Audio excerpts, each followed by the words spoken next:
Well, good morning and welcome to City Hall. We're going to get started with the invocation and the Pledge of Allegiance. Kent Burgess is the pastor at the First Baptist Church of Oklahoma City. Welcome. Good morning. He told me he just moved here from the Philadelphia area last summer. Hope everything's going well in your transition and look forward to having you around the community for a long, long time.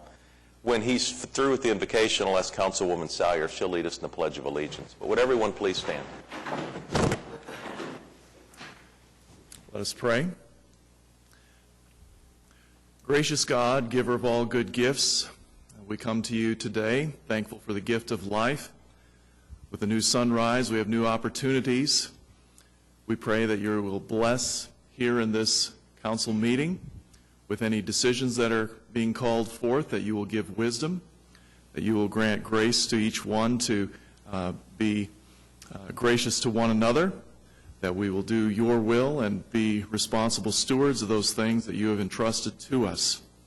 And so, Lord, we pray for our city, for challenges it faces, for opportunities before it, that you will continue to guide, that you will lead, and that you will grant us the grace to get along with one another, to fulfill our duty to each other, to you, and to our world, to the best of our ability. We pray this in the name of my Lord Jesus Christ, through the Holy Spirit. Amen. Amen. Please join me in the Pledge of Allegiance. Allegiance to the flag of the United States of America and to the republic for which it stands, one nation, under God, indivisible, with liberty and justice for all.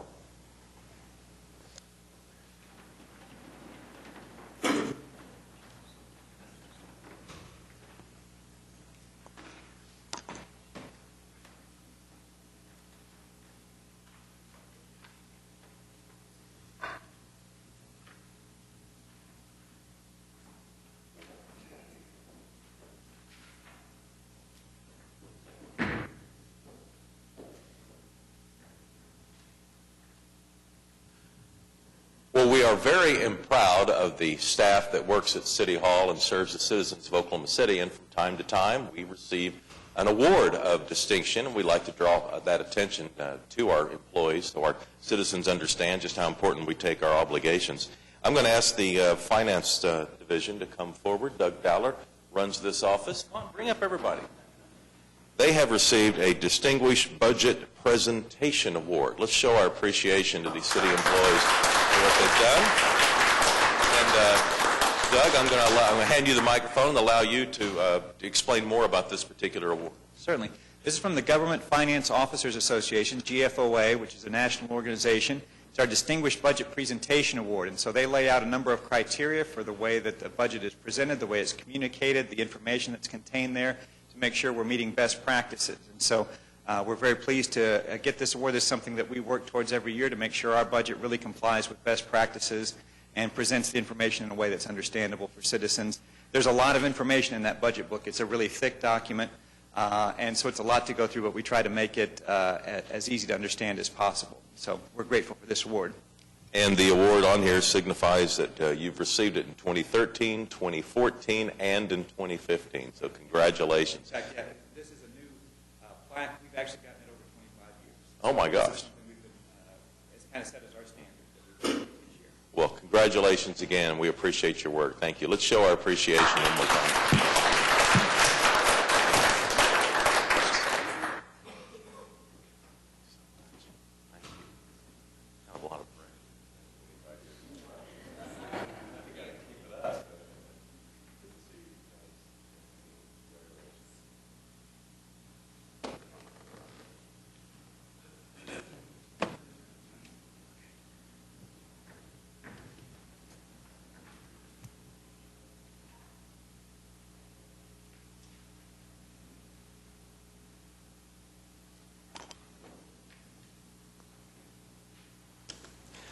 That budget book is pretty interesting reading if you just sit down to it. I mean, they have a lot of information in there. It's not just a bunch of numbers. It's got pictures. You know, maybe it's why I'm so drawn to it. But pictures and explanations and talks about, you know, projects that we're doing in the city. And it's a very thorough document. Let's see. So we're still in office of the mayor, and we have a series of appointments. I'll look for a motion on item 3. Move the appointments. Second. All right, cast your votes. It passes unanimously. Item 4 is the Journal of Council Proceedings. 4A is to receive the journal for both January 26th and February 2nd, and 4B is to approve the journal for January 19th. All right, comments or questions on the journal? Cast your votes. It passes unanimously. Item 5 is request for uncontested continuances. Mayor, other than the item shown there under item 5 on the agenda, there are a few. On page 22, excuse me, item number 9F1D, 9913 Paisley Road. We'd like to strike this to re-notify. Item J, 31 Southwest 25th Street. We'd like to strike this. The space is occupied. Item N, 1511 Northwest 34th. We'd like to strike this. There is a new owner. And then moving on to page 23, item 9G1B, 9913 Paisley Road. We'd like to strike this to re-notify. Item J, 31 Southwest 25th. We'd like to strike this. It is now occupied. And finally, item N, 1511 Northwest 34th. We'd like to strike that. There is a new owner. Any other requests for uncontested continuances? All right, we'll move on to item 6. This is revocable permits, and McNally's is hoping to hold their St. Patrick's Day block party again on March 17th, and Brian Pittman is here to tell us more about this year's event. Brian, good morning, and we'll need your name and address for the record. Okay. It's Brian Pittman, 2740 Northwest 24th. No, sorry, 21st, not 24th. I don't know where I live at right now. We're requesting just for the street petition based on close the street down to Northwest Walker, just past 10th Street, which is just right outside of our pub location in Midtown, right at 10th and Walker itself. We're going to hold our annual St. Patrick's Day block party. This is the 8th year that we're going to be holding this event and stuff also. It's been such a huge growth in the Midtown area, and we're glad to be a part of that kind of growth also, and this is a great way to have everybody come down and see the Midtown locations and stuff and to see what all is going on in the area and stuff. So we're just kind of requesting approval. I see Ms. Sawyer. So that's pretty much all it's going to be, a big party, big fun of a celebration, basically. How many people typically attend your event? Last year, we estimated last year was on a Wednesday. It was between 50 to 60,000 people came down for that one time. So it's a kind of weather contingent. It is very weather contingent. We're open inside, of course. We'll have a tent outside too. But if it's nice and sunny, then it's going to be a nice little fun time. So Thursday is going to be a really good time event this year. Well, thanks for adding to the cultural fabric of Oklahoma City and helping us celebrate St. Patrick's Day. Is there a motion to approve item 6A? Thank you, man. Cast your votes. Passes unanimously. And thank you guys also. And if you guys can come out, we'd love to see you. All right. We'll recess the council meeting, convene as the Oklahoma City Municipal Facilities Authority. Looks like there are 7 items here. Is there a motion to approve the OCMFA? All right. Cast your votes. It passes unanimously. We'll adjourn the OCMFA, convene as the Oklahoma City Public Property Authority.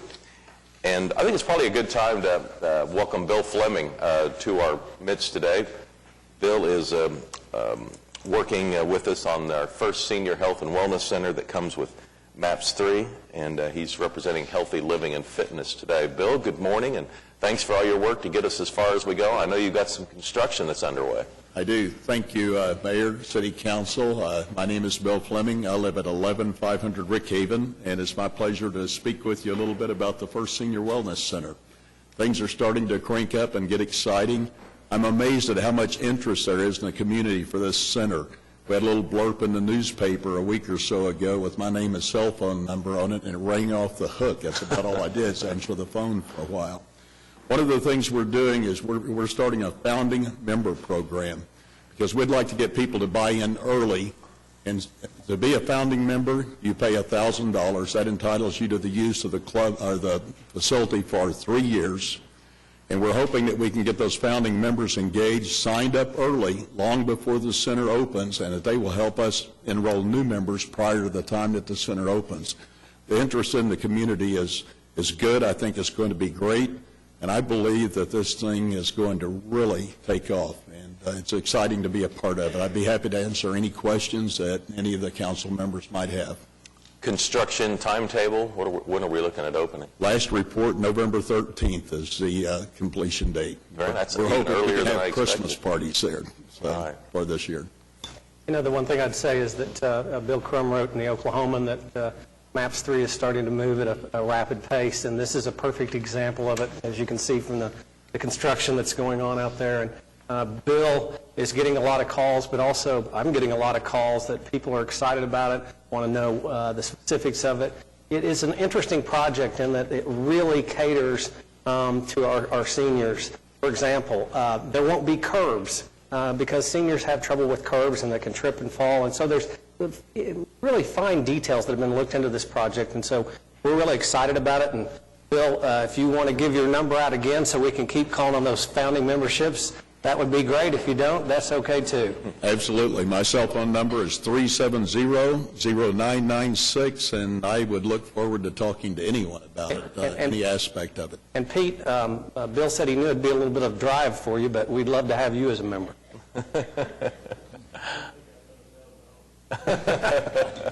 Can I just ask, once you're open, what would you anticipate the fees for the public to be? Our proposed fee in the operating agreement is $30 a month, excuse me, for an individual, and we will do a discount for a second individual in the household. It's a family, more of a family-type membership. Will be, I believe, below what membership dues are for most of the other facilities, and what we have to offer is going to be so far superior to anything else. I think it's going to be a great buy for the public. We've established a 200% of the poverty line for full membership dues. At 100% of the poverty line, it would be discounted 50%. If they're below the poverty line at all, we're looking at a $5 a month membership dues. We think that everyone needs to have a little bit of buy-in, just so they'll be connected. Okay, all right. Thank you. Well, we appreciate your work and the partnership and look forward to a ribbon cutting in November. Okay, thank you. Everyone's been great to work with. All right. And I also, if I could, I wanted to thank David Todd because he gives me a weekly update on this with photographs, and it's been a big help. Okay. Were the pictures shown on the screen? Did everyone get a chance to see them? Okay. Yeah. Mayor, I'd just like to recognize the MAPS office and Healthy Living for the cooperation they've both shown in trying to get this management agreement that's on your agenda today. All right. We'll be voting on this more than once today as it shows up on the agenda, at least 2, maybe 3 times. But the first is here in the PPA. Is there a motion on the PPA agenda? So moved. All right, cast your votes. It passes unanimously. All right, we'll adjourn the OCPPA, convene as the Oklahoma City Environmental Assistance Trust. Just one item. So moved. All right, cast your votes on the claims and payroll of the EAT. It passes unanimously. We'll adjourn the OCEAT and reconvene the council meeting with the consent docket. All right, are there any individual considerations from the council? Yes, Mr. Mayor, 7X and 7AK2. Thank you. Ed? AO, then I'd like to vote on AK2 separately. Okay. Anyone else? All right, and Joe Sarge Nelson is here to speak on at least one of the items. Joe, come on up. Joe Sarge Nelson. This AT and AU created some concern for me. I'm trying to get some clarification since I went to the state and also the county assessor. I don't know what that V stands for in front of all these parcels of land. They don't exist unless it's a significant code for the city. I also went to planning. I went to parks, zoning, and all. I've been talking to them face to face. Nobody has any idea what that lingo even means. But the parcels in that particular area, considering that they concern the Hotel Convention Center, bothers me greatly. So I'm going to read exactly what I've got here so you all know exactly where I stand. The contracts that this city is supposed to have, and which I saw one of them, is in progress concerning the Hotel Convention Center, which I'm up here to speak about right now. Now, I requested from the city clerk's office yesterday copies of both contracts for the rails in detail with legal descriptions, everything. Also for the convention center parcels that's in this document.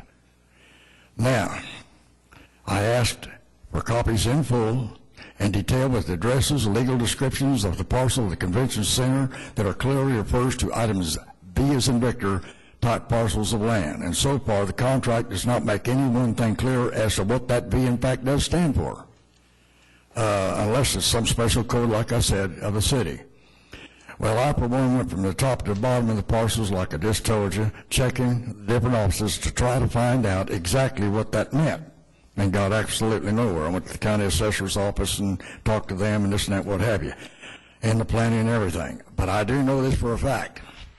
3 names have popped up. 2 of the 3 I'm working on, and I will say this, if any city employee, council person, anyone connected with Oklahoma City is involved with any of these parcels, buying, selling, or otherwise, is in a lot of trouble.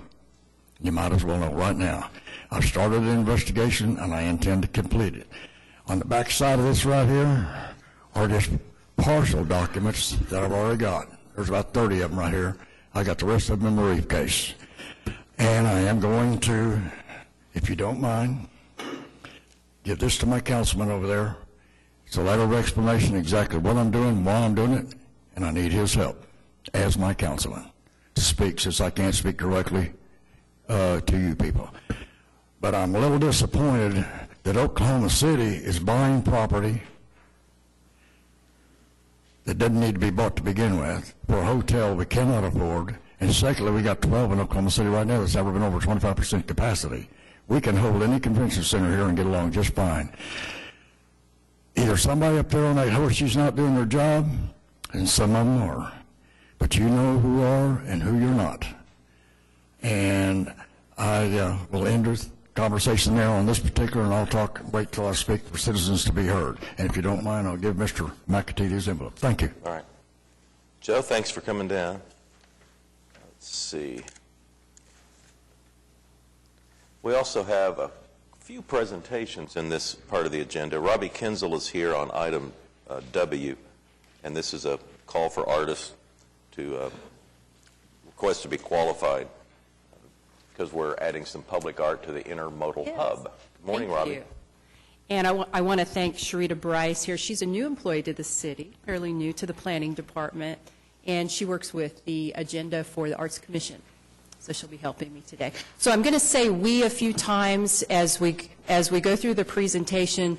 We often means it's more than the planning department or the Arts Commission. We, in all of these cases, includes the department trust or authority who is managing the project, and also the operator of the project, because there's a real importance in that. So I'm going to introduce you to some of the details about the Intermodal Transportation Hub. This is my notification that I get that this will be a 1% for our project. And what this is much more than numbers. When I see the funding sources on a project, there's a lot more that goes into it. The city's part, the ordinance states 1% of the budgeted construction cost of any project. So that applies to the local funds used on a project. And in this case, the Intermodal Transportation Hub, there's a lot of other funds, federal funds and state funds. But why this is so important is even though the art will be selected using the local funds, those federal rules will apply.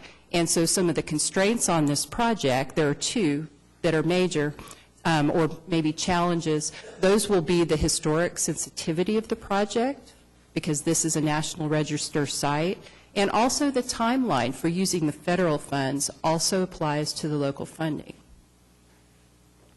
Here's the project announcement. One of the big parts of figuring out the project approach on this is the reorientation of the main entry to the Intermodal Transportation Hub, or the Santa Fe Depot. It has been for some time oriented to the north because that's where the parking facility was, but now that it's multiple modes of transportation, we'll be looking at that major west entry again. And one of the beautiful things about that entry are the windows over the major entry. And here you can see it from the inside of the facility. While we looked at both the design team and Public Works and the operator, COTPA, while we looked at about 8 different possibilities for the public art for this facility, the historic sensitivity and the timeline narrowed that down very quickly to this internal mezzanine. It's almost like a wide shelf. And that is because since the project funds have to be spent and the project installed by January of next year, and it often takes about 18 to 24 months to run an art selection, contracting, and fabrication and installation project, we have a lot less than that.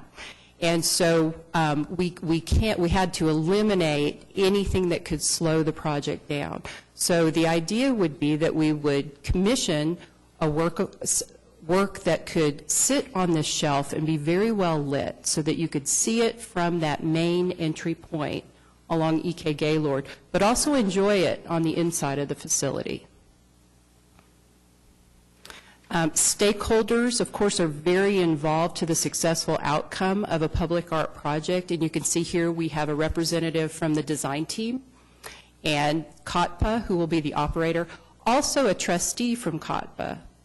We always use a professional art juror, and sometimes that art juror is a working artist, Heather Lunsford. She's new to the States program. Always an arts commissioner, Allison Barta Bailey, will serve on this project. And from the city manager's office, Jane Abraham, who was instrumental in facilitating the Tiger Grant application.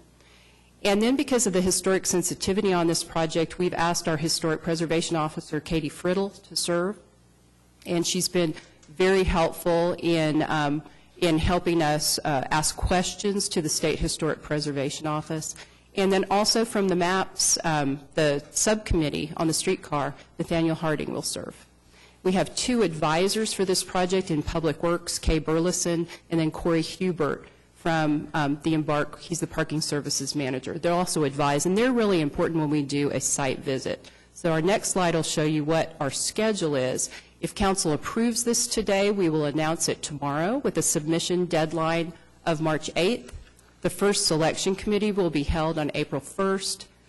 At that committee, the artists will be shortlisted. There will be 3 that are selected to proceed to a mandatory site tour where they visit the site, they meet with the advisors and the architect, and then each of them is paid to prepare a conceptual design for the project. Any one of the 3 could be selected, and they present those in person, and that will happen on the 24th. We've been advised by SHPO that to go ahead and schedule in time for a federal review. We're still working on whether that will happen. And then, of course, it has Arts Commission review and recommendation before it comes back to council, and we ask you to authorize a contract, and then we bring you back a final contract. So you can see just the selection process itself takes us to mid-August.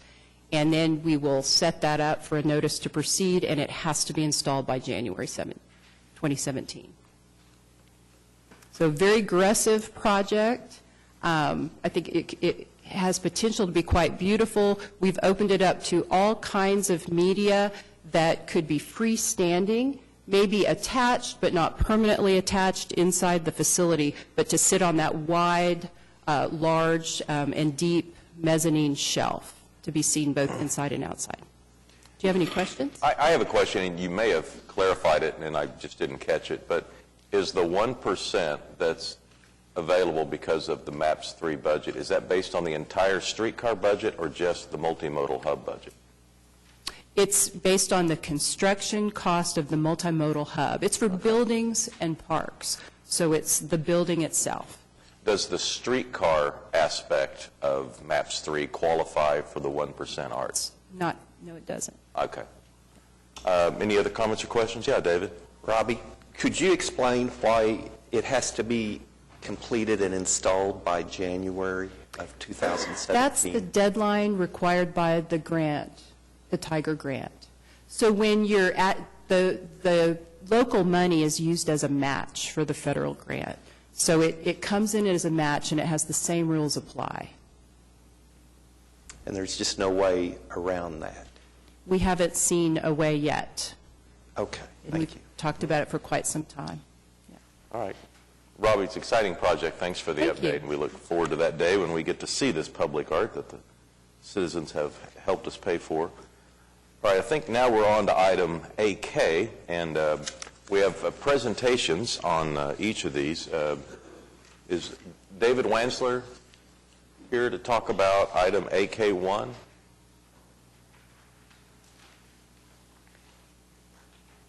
Hi there. Excuse me. David Wanzer, 1133 Northwest 56th Street, Oklahoma City. And I just wanted to talk briefly about the Main Street Arcade project located at 629 West Main, just a couple of blocks from here. We have requested and received roughly $350,000 in TIF assistance for the rehabilitation of this almost 100-year-old building. Most people know it as either Hills Business University or the Downtown Baptist Church. And we are doing essentially about a $5 million restoration rehabilitation on this building, 30,000 square feet, 2-story. Upstairs will be office, and downstairs will be retail and commercial and some restaurants. So hopefully we'll add a lot of vibrancy to West Main Street, and that project will be coming online this summer. And really want to thank Kathy O'Connor and Brent Bryant, their staff and city staff for all of their assistance and work on this project. Well, we appreciate the investment, too, and glad we could help you. Any comments or questions for David? All right, thanks. Thank you. And on item AK2, Rick Brown is here to give us an update on that part of the project.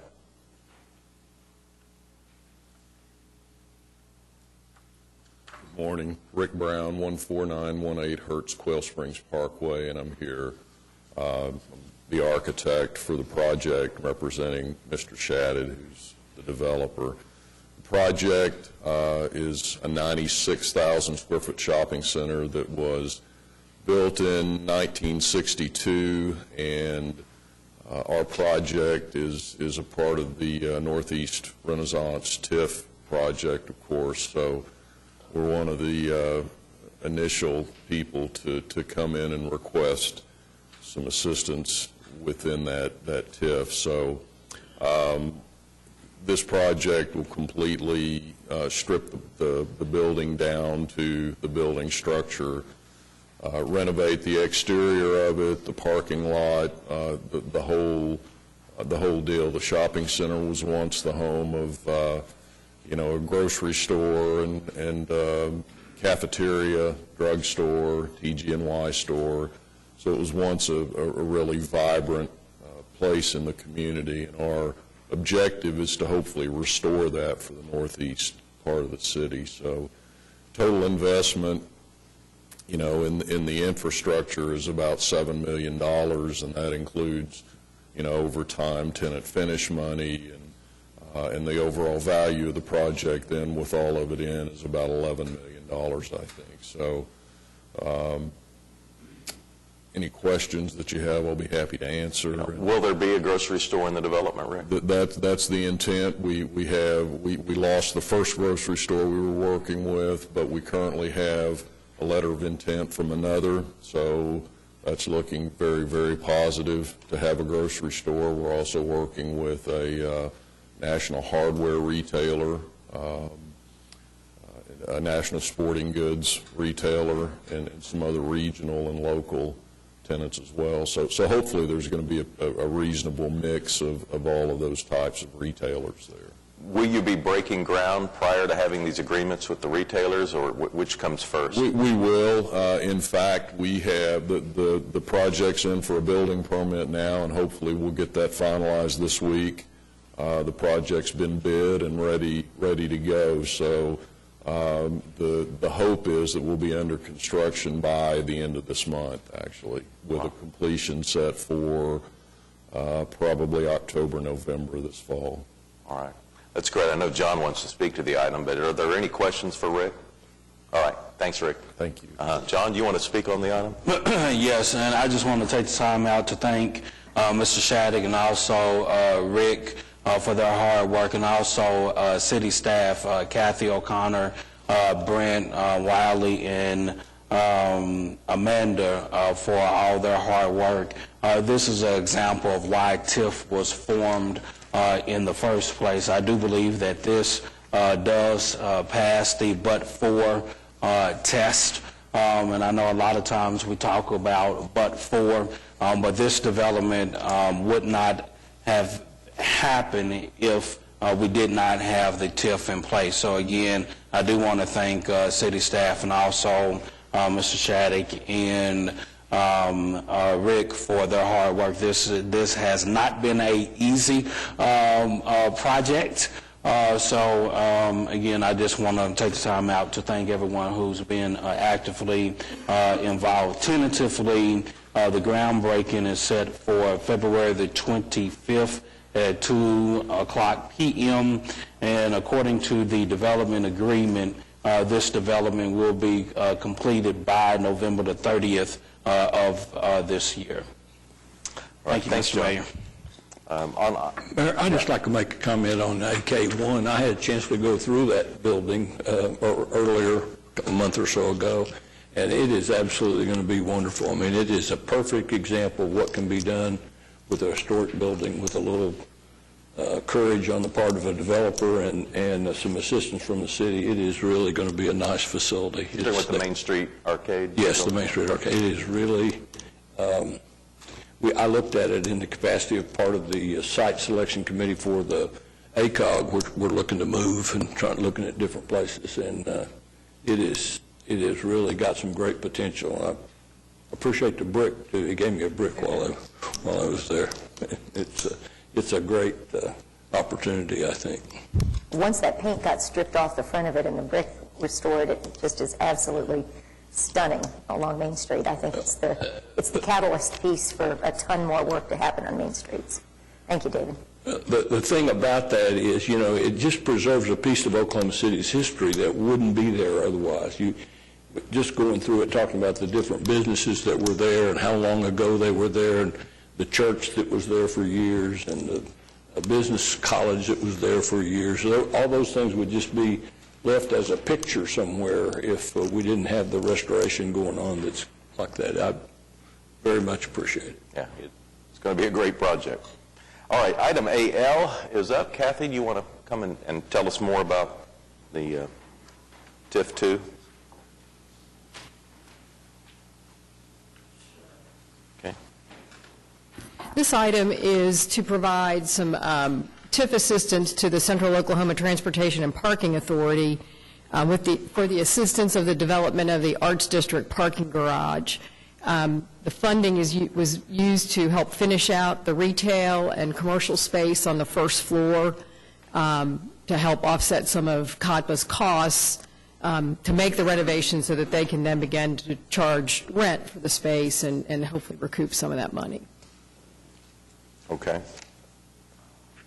Thank you. Any questions? At the offices, we've got the Foundation for Oklahoma City Public Schools already in, and we've got the medical clinic. The city medical clinic is in, Clarity Coffee is open, the Foundation for Public Schools is office there, and the conference space, the new conference space where all of the nonprofits that will be housed there can use for their board meetings. The Urban Renewal Authority will begin to use it for their board meetings. Other city meetings could be held there. That's just about completed. And then the other space that will house other nonprofits like the Philharmonic, the Council for Humanities, and others will be underway soon. Thank you. All right. Thanks, Kathy. On item AW, Alan Brown is here to tell us more about the Senior Health and Wellness Center that we're getting ready to start on South Walker. It's your presentation. Just 1 minute. Morning. Morning. So we're glad to be here this morning to present the final design excuse me, for the MAPS 3 Senior Health and Wellness Center number 2. And let's see. Here we go. Just to refresh everybody's memory, I think preliminary report was probably we were presented the last time. The site is directly south of Capitol Hill High School and north of Hosea Vineyard Park. It's a horizontal site that includes the tennis courts that are on that site right now and part of the area to the west. This is the site plan, shows the general arrangement. The gray area is new parking for the senior center. The white area is existing parking that will be used for the relocated or rebuilt tennis courts to the west, you see there. Ground floor plan. The facility is about 30 35,400 square feet on 2 levels. The ground level has the main entry in the center. The sort of tan area on the upper left is a health clinic area. The bottom left is the multipurpose area, including multipurpose room, arts and crafts. The sort of purple area is a multipurpose sports recreation area. And the blue area on the right is the aquatic center. Just a little close-up of that. The yellow shows the entry area. All of the yellow is a open lobby area. The idea was not to create long corridors, but more of an open space that everything would work with. And there's spaces that take advantage of that. In the entry is a coffee bar. You can see directly to the left of the entry, and there's a demonstration kitchen that'll open into on the left side that'll open to the lobby for that. On the east side, the purple area, again, is the recreation side, and the center is an open recreation, weight, cardio space, group exercise room for pickleball, that type of thing. On the right is aquatic, the 25-yard swimming pool area. There's also called a bubble bench on the upper left corner, a little different from number 1. That's in the water. That's a place where you can socialize in the pool. The upper level is a mezzanine that opens into that center space, and it's a walking, running track that is also has a little bit of exercise space in the center. Here's some views of the facility from Walker. Shows the left is aquatic center, and the center is the entry. The orange is that raised walking running track.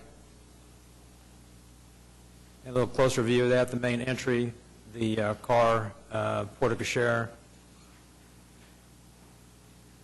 And on the back, on the Walker side is an entry court, we call it. On this is an activity court that opens to the southwest, and it connects to Hosea Vineyard Park. They're building it's probably built now, a new sidewalk through the park, and we're connecting to that. It'll also then connect up to Capitol Hill High School, so kind of a nice use of all 3 facilities. And you can see that there's a open patio area off of the main lobby area and the recreation space. This is a view from the reception area. You can see the openness of the concept. Directly ahead is the recreation. To the right is a coffee bar, is the recreation space. Straight ahead, upstairs, you can see the overlook the running walking track and additional exercise space.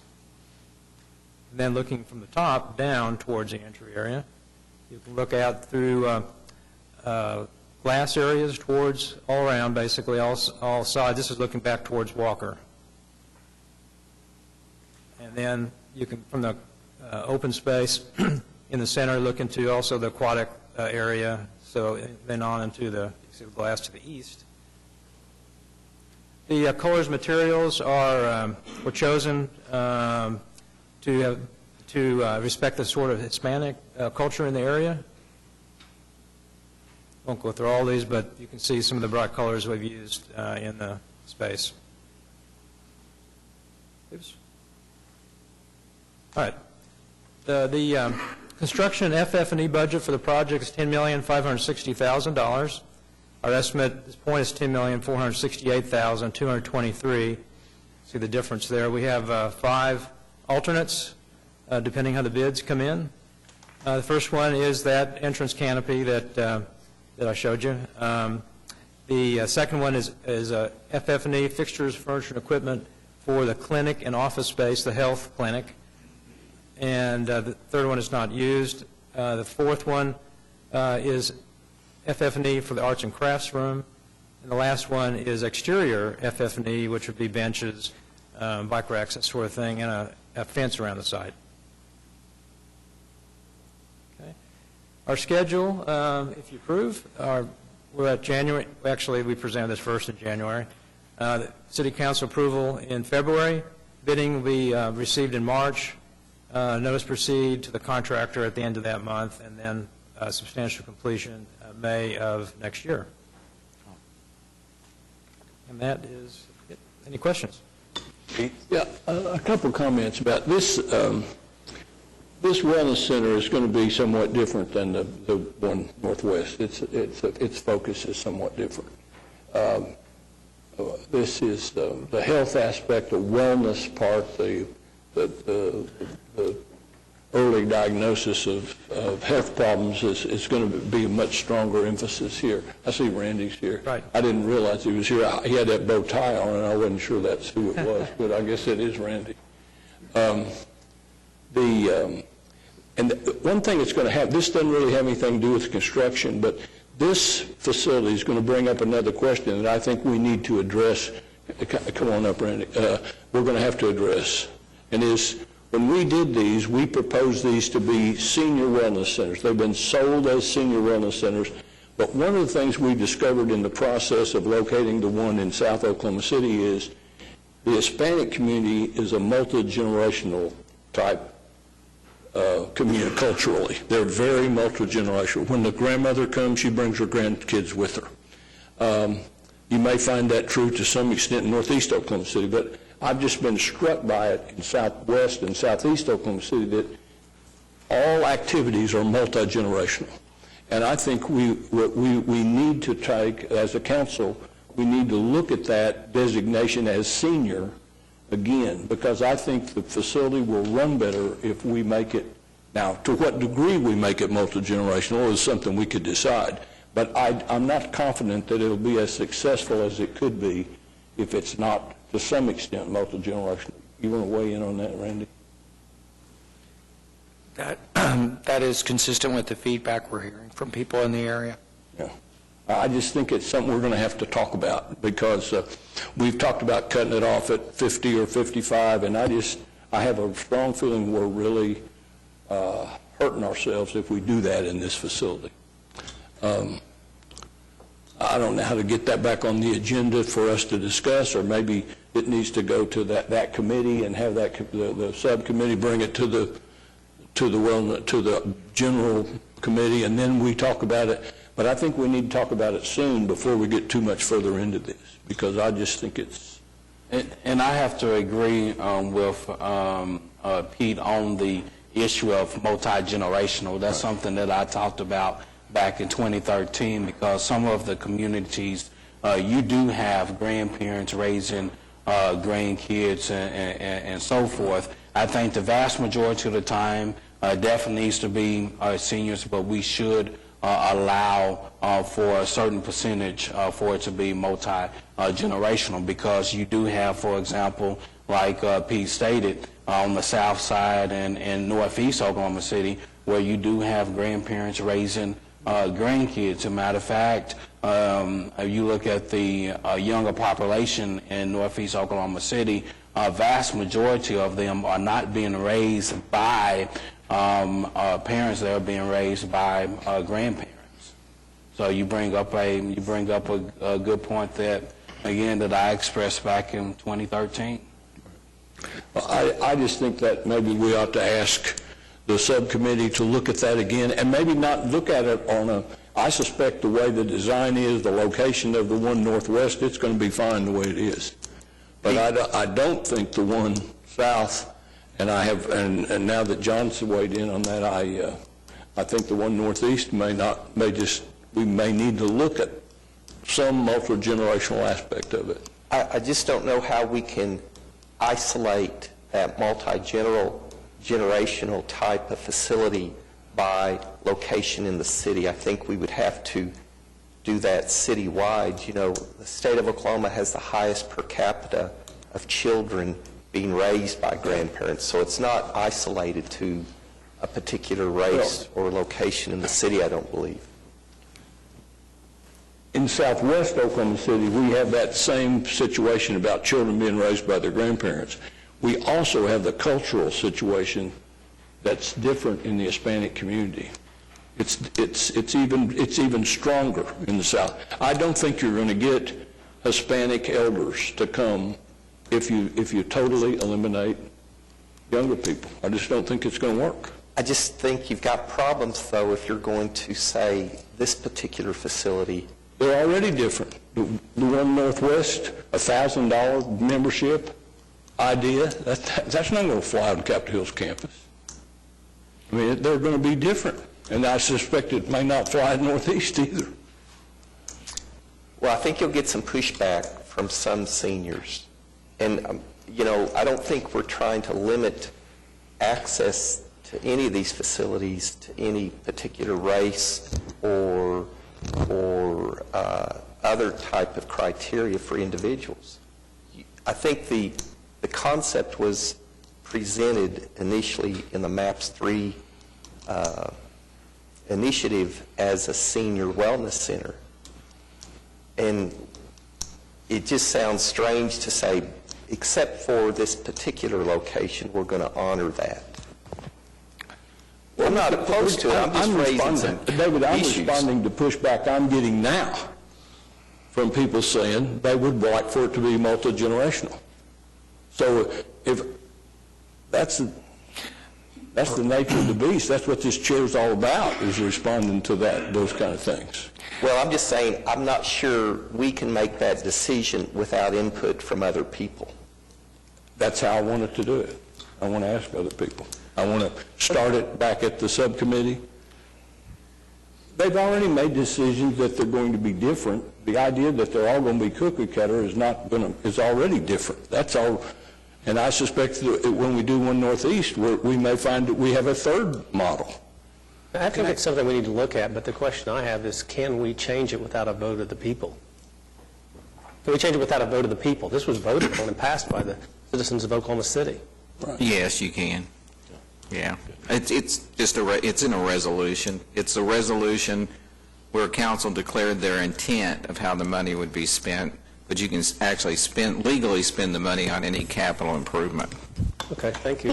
Pete, my question is, are you thinking about having it use of the equipment and things side by side? I mean, are we going to have kids and adults in the swimming pool at the same time, or would we?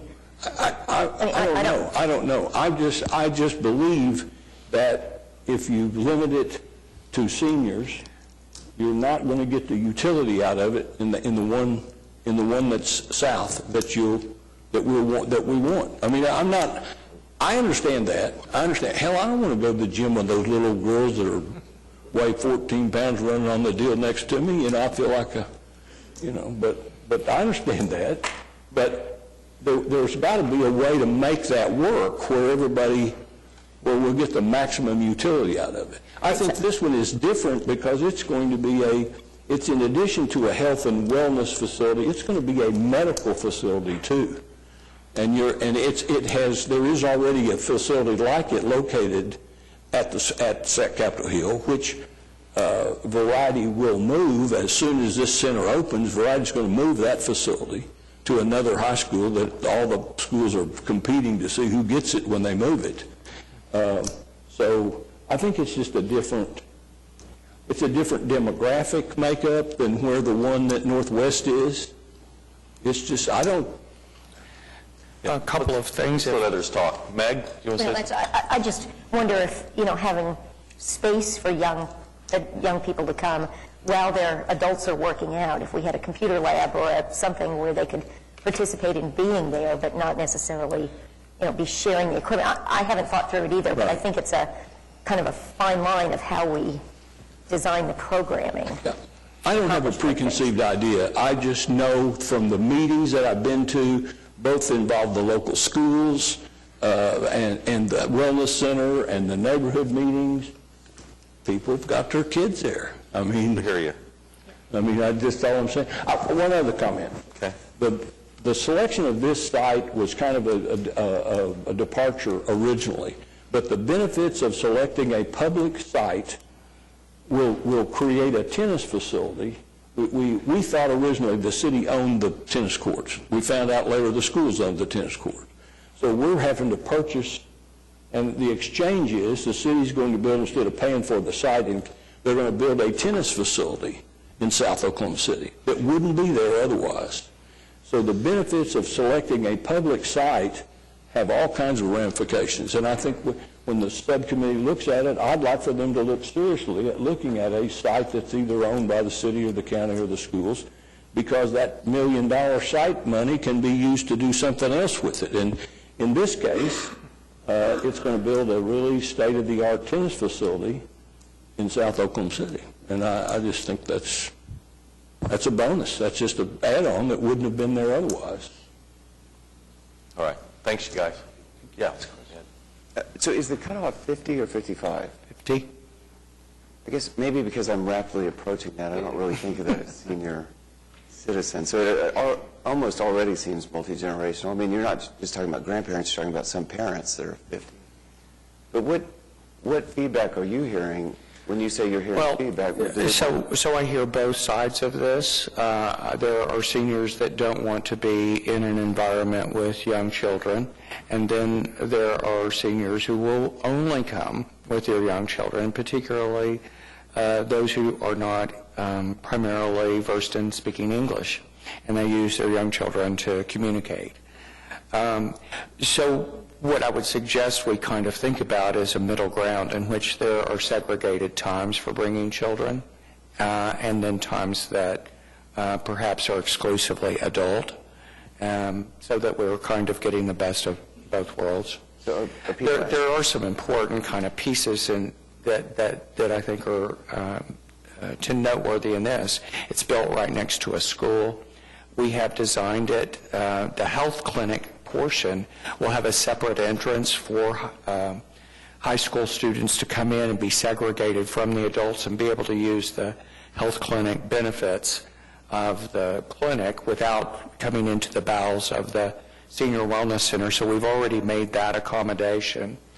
But there's an amazing synergy that I think takes place between the park and all of the renovations and updates that the park has been doing with the Senior Wellness Center, the tennis courts, and the high school. I think really kind of become a very synergetic sort of combination. So I do see it as a little different, but I think there's probably a middle ground where we can really kind of look at all aspects of family as well as individual seniors if the will is there to do that. What are you thinking about in terms of fees? Well, there's a very strong desire that our fees be the same across centers, and so we've really looked at a very similar fee pattern with Senior Wellness One.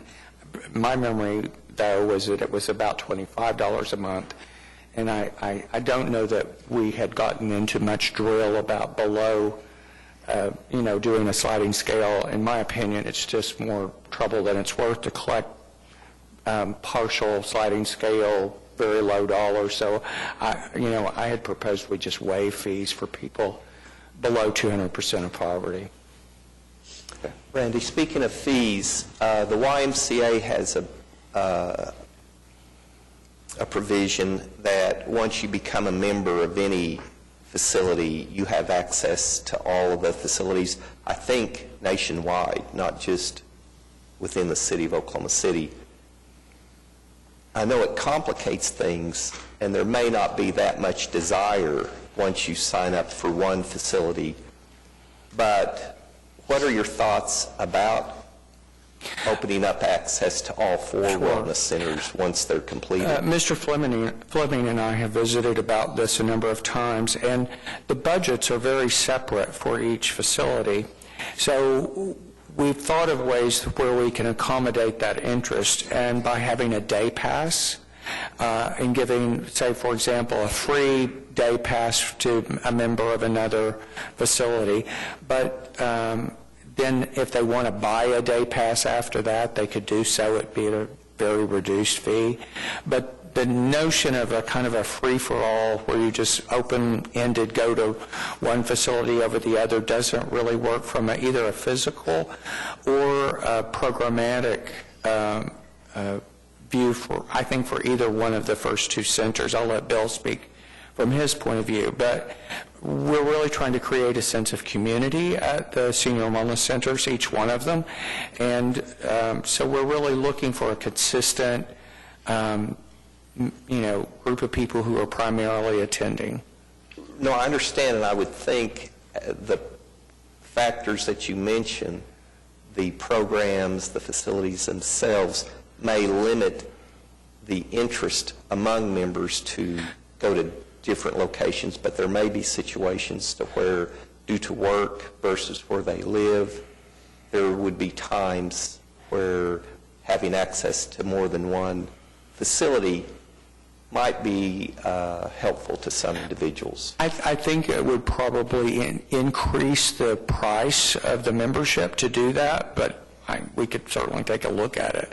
But I mean, I think at the price that we've the amount that we've priced this at, we probably would not be able to do that. But like I said, I think there's a willingness to be flexible from both points of view. But I think that would be another consideration. Is that it's really not in the budget to do that at this point. All right. Thank you both.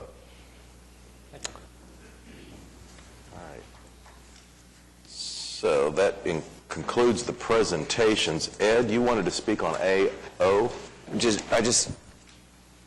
I didn't really understand it reading the background. It was just a clarification of what we're doing. Yes, sir. What we're trying to accomplish here is, with the two proposed TIF agreements or TIF plans today, with the Quarter Shore TIF along with the downtown TIF, we have financings in place that dedicated those incomes from First National Center and the properties that are in TIF 2. In TIF 2. Thanks for the help. And what we had to do, we had to get the approval from the bank to carve those out. All of those properties generate approximately $118,000 worth of income to the TIF district that are pledged towards the debt. And we had to get their approval to do that. We anticipate TIF 2 bringing in around $9.4 million next year. So they were okay with carving that out. Are we on the Quarter? Are we having is it 3 meetings? Are we having a public meeting and then a vote 2 weeks from now? Or we're having a public meeting. We're having our introduction, our public hearing today, and we'll have another hearing on the 23rd. So there's only 2 hearings. Yes. We shouldn't wait till after that to do this, or need to do it now? I have to ask council what they like to do. I was just asking. Seems like you're doing this before council votes to approve. It was a request of the bank. It's a presumption that hopefully the TIF districts will go through, but you're not legally required to do it today. You could wait if you wished. Seems like you should have a public process, or at least pretense of one, before we... Okay. The bank has agreed that they won't count that in the loan as part of the loan leverage. Okay. I understand. All right. So we have a motion on the table, and Ed asked to exclude item AK2. So I'll take the motion for the entire consent docket except for item AK2. All right. Cast your votes. Passes unanimously. I'll need a motion on AK2. All right. Cast your votes on AK2, and it passes unanimously.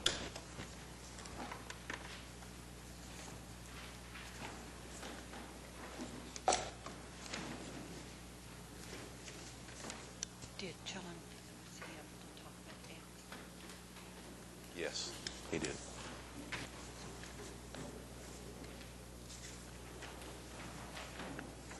Oh, item X. John, did you want to talk about item X?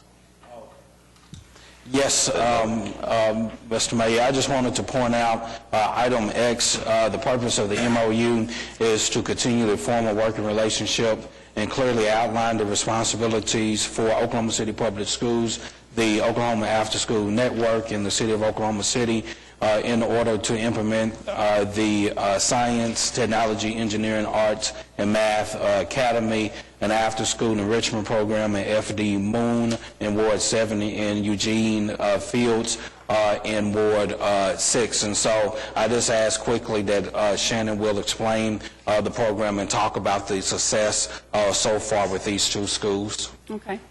Well, the program, I'll just say it's fantastic. So far, we have about 160 to 180 kids enrolled at both schools, or in each. We have about 9 in each school.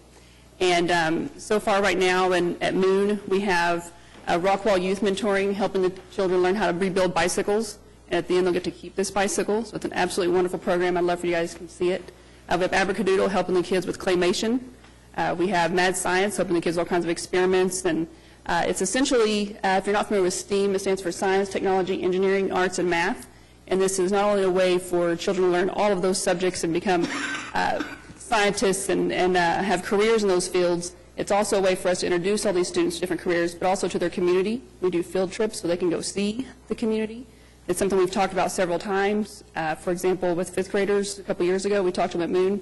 Not one had been downtown to the Myriad Gardens or to anywhere. So last summer, we made sure that they came downtown, and we had city staff who made sure they got to tour the Chesapeake Arena, the Bricktown Ballpark. They went to the top of the Devon Tower. So if you can imagine all these underprivileged children being able to see their community from that perspective was just amazing. So we love this partnership with the Oklahoma After School Network and with Oklahoma City Public Schools. It's not without trial and tribulations. When you have big organizations like this working together, there's always going to be some things that come up. But so far, we're working the kinks out. Seems to be going really well. Thank you. I really appreciate the A part being put in STEM. We know how important STEM is, but it all does tie together. So you're right. And the Arts Council and the Children's Theater have been fabulous partners of ours. Great. Thank you, Shannon. All right. Thanks, Shannon. All right. On to the concurrence docket. Is there any individual comments on the concurrence? I just wanted to ask a question about P. There's not a background memo. Is this, Kenny, this isn't something that we can do in-house? We have to outsource these legal for economic development? Yeah.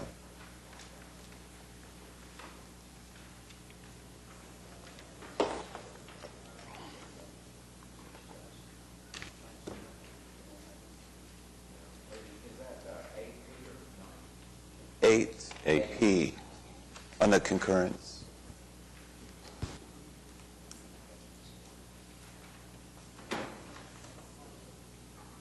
Or Brent, or yes. Yeah. What is the question? Well, we're increasing legal services by $50,000 for economic development. I'm just wondering, is this? They have been assisting in the documents and preparing for the new TIF districts. But we can't do that in-house? We have done a lot of it in-house, but some of it, management wanted to use the expertise of Dan Batchelor in dealing with the school systems, and so this is an increase of $50,000. How much did we pay total? I don't know the answer to that. There was a contract that was done a year or two ago to retain their services for those purposes.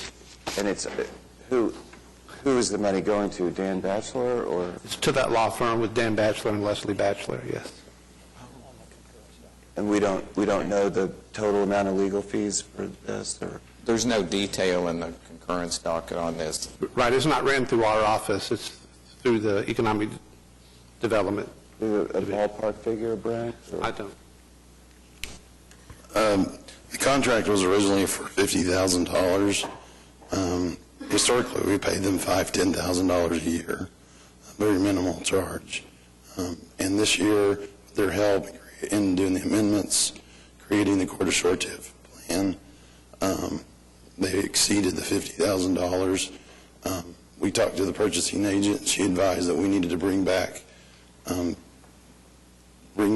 this back to council and to the Economic Development Trust as an informational item, because we estimated the cost to be $50,000.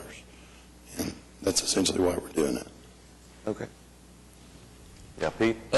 From my personal involvement in what's going on with the TIFs over the last 8 or 9 months. The contract with this firm has probably been as important as anything we've done in terms of working on the relationship between the city and I-89 and the TIF districts. They've developed some things in this process that are just invaluable to going forward with the TIFs. So I also have just one short comment on the change order on the Emerson thing. If you want to think about real valuable things that have been brought to the city as a result of TIFs, you can't look much further than the clinic at Emerson. That's an absolutely wonderful idea. That we have the children with children attending school there, and to have that clinic right in the facility is just really one of the best things that we've done with TIF money that I can think of. So. Great. All right, ready to vote the concurrence? I don't think we have a motion yet on the concurrence. Okay. All right, cast your votes. It passes unanimously.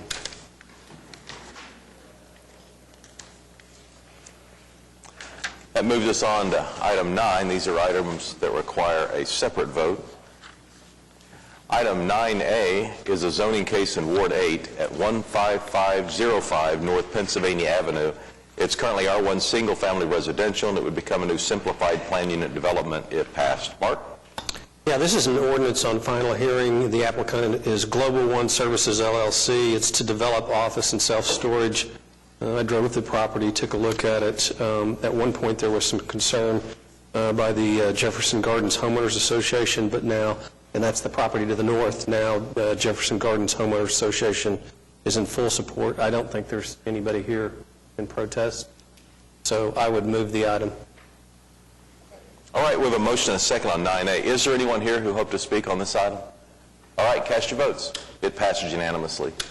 Item 9B is closing an alleyway in Ward 6. Meg, you okay with this? Yes, Mayor. This item was deferred from January 19th, and there were no protests. Is the applicant here? Dennis, you want to make any comment?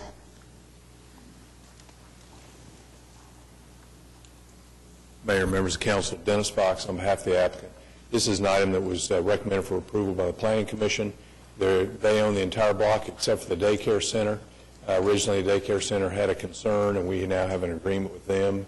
They actually are using our parking lot, and so we have no protest on the case. So the original letter was withdrawn, which I saw, Yes. and so no protest at this time, so I would move approval. Second. All right, we have a motion and a second. We're voting on item 9B. Cast your votes. It passes unanimously.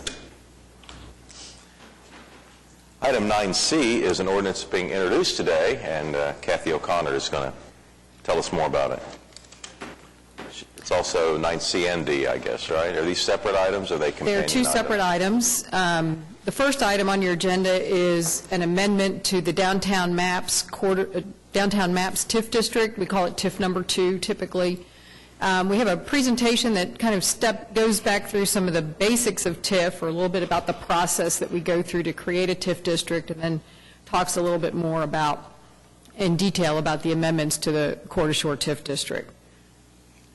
First of all, the purpose of TIF is tax increment financing is a tool that is used in areas where investment, development, and economic growth are difficult, but made possible with TIF assistance. TIF assistance is used to generate new employment opportunities through the creation of new enterprises, economic activity, and new investment. It's used to attract investment to areas of need throughout the city, particularly in distressed areas, and to generate new residential and commercial investment that enhances the quality of life, education, and economic vitality. In Oklahoma, communities can capture both the ad valorem, or property tax increment, or the sales tax increment, or both. This is a diagram of how TIF basically works, and this is just kind of the basic concept behind tax increment financing. When the district is created, the council passes a resolution, and an ordinance, and once that ordinance is adopted, the county assessor is instructed to establish the base assessed value for the area that's encompassed in the TIF district. The taxes generated by that base assessed value continue to be distributed to all of the taxing jurisdictions that receive property tax revenues. any incremental growth in property values in the district over the life of the TIF is the increment. And the taxes generated by the increment are allocated to the TIF district fund. In Oklahoma City, we've adopted some variations to this that we'll talk about in a little bit more detail, where we actually share the increment with the other taxing jurisdictions in the downtown TIF district, and that's what we propose to do in Coeur d'Alene as well. Once the TIF district expires, the base plus the growth in assessed value, the taxes generated by that amount, then goes to the taxing jurisdictions. Oklahoma City has 9 TIF districts. I think you're all pretty familiar with them. The oldest one is the Oklahoma Health Center TIF that was created in about 2000, and the most recent one is the Northeast Renaissance TIF district that we created last year. Oklahoma City has the total budget allocations for all of those 9 TIF districts is $427 million. That does not represent the amount of increment that those districts generate. It was the proposed budget to cover the 25-year life expectancy of each of those districts. Some of our TIF districts have been much more successful than others. For example, in TIF number 7, which is the Oklahoma Bioscience TIF, in general, it currently has a negative increment. So obviously it's not able to fund its budget allocation that's a part of that TIF. Our TIF districts cover about 4,000 acres, which is about 1% of the land area of Oklahoma City and about 0.9% of Oklahoma County, and 3.8% of I-89. A little bit about how we go through developing a new TIF district. First of all, there's quite a bit of pre-planning that goes into creating a new TIF district. Usually there's some interest expressed by the council or through planning efforts that TIF is a desired tool to try to carry out certain economic development goals.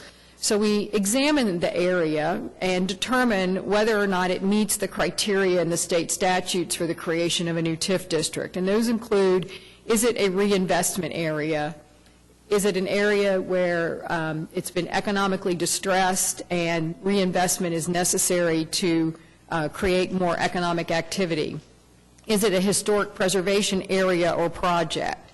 Is it in a state-defined enterprise area? And will the TIF district be project-specific or more broader and encompass a broader area? The next step in the process is that the City Council adopts a resolution directing the appointment of a TIF review committee. And the TIF review committee is made up of members from each of the taxing jurisdictions, so school district, Metrotech or the VOTEC system, city county health, the libraries are all represented on the TIF review committee, the school district. The city then appoints a representative from the city council, who typically serves as the chairman of the committee. In the past, that role has been taken by the mayor, so Mayor Cornett is the chairman of the Northeast Renaissance TIF District and is chairing the Coeur d'Alene TIF Review Committee that was recently created. There are also 3 at-large members that are selected by the committee, and those at-large members are to represent the business community in the area or in Oklahoma City at large. The next step in the process is once the TIF review committee is established, the council in that resolution also directs staff to develop a project plan. And a project plan is the term that's used in the state statutes to describe the document that sets out how the objectives of the TIF will be carried out, who will be responsible for them, what will be the budget for TIF expenditures, what is the basis for eligibility, which usually we already have that clearly defined before we get too far down the process. So that's the next step. And after the project plan is developed, it then goes through a series of public review, public meetings where the plan is presented and reviewed. The first step in that process is the project plan is reviewed by the TIF Review Committee. It typically has 2 hearings to make sure that the committee gets to hear the plan and then address any questions that they might have and things that they need clarified.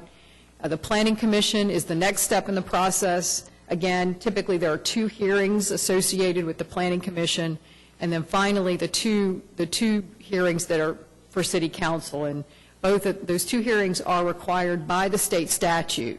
The other entities really only have to have 1 meeting to review the project plan, but typically we have 2. The Planning Commission reviewed both the Court Shore and the amendments to TIF 2 on January 28th and recommended approval for those project plans. This is a little bit about how we go through allocating money to projects, and I know that there's sometimes questions about this, but we do have a process in place and use a committee of staff people to review each project and make sure that we've thoroughly vetted all of the details of the project before we bring it to the City Council for your approval of the allocation of TIF funds. First of all, we meet with the developer, staff meets with the developer to talk about the project. You know, what is the project?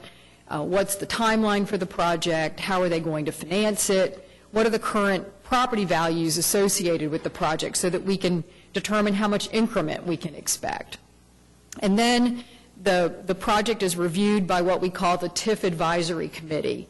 And that committee is made up of people from the city staff. I serve on the committee, Brent Bryant, Aubrey Hammondtree from the Planning Department, Jim Llewellyn from Public Works, Nicole Goodman from my staff, Jerry Kenfield, who's my CFO, Wiley Williams from the Municipal Counselor's Office, and Amanda Carpenter. We all meet regularly to review projects, and we go through their pro formas. We ask the developers to come in and make a presentation, and then we'll have usually another meeting to discuss it, you know, obviously without the developer there. We then make a recommendation to the city manager. And so the city manager, we will then meet with the city manager, go over the project, and he will say, okay, I agree or I disagree, let's try to do something a little bit different. And finally, whatever amount we agree to goes to the city council for approval. No amount is, you know, provided or you know, told to a developer until they receive approval from the city council. Kathy, can I ask you a question about that process? Going back to, so step 1, staff meets with the developer initially. So who from staff meets with, if a developer has an idea, they want to meet with staff, who's meeting with them? Usually it's Brent or I, or both of us together. So would you present all applications in step 2 or just those that make it past step 1? Typically, pretty much all of them go to step 2. Okay. Some of them don't make it past step 2 because they don't require TIF to work. You know, they generate adequate returns without TIF, so we say no. Is there something in writing for step 2? Is there something? There is a policy that the City Council adopted several years ago that has this process in it, and the makeup of the committee and you know, what we look at. But so there's a written proposal. So if someone, say from the media, wanted to do an open records, or somebody wanted to put 3 different proposals side by side, they could get all 3, those that were brought on to step 3 and those that were rejected, and they could review all of those. Yes, yeah. I mean, they have to submit information to us in writing, yes. And then they can get all the proposals. Mm-hmm. Okay, thanks. I imagine they're all open records. They're all open records. Some of the financial information is can be specifically protected under the Local Development Act. Okay. The financial information they submit. Thanks. If I understand what you're saying, from a historical perspective, TIFs began in Oklahoma City roughly year 2000? Right, yes. Can you kind of paint a picture for me?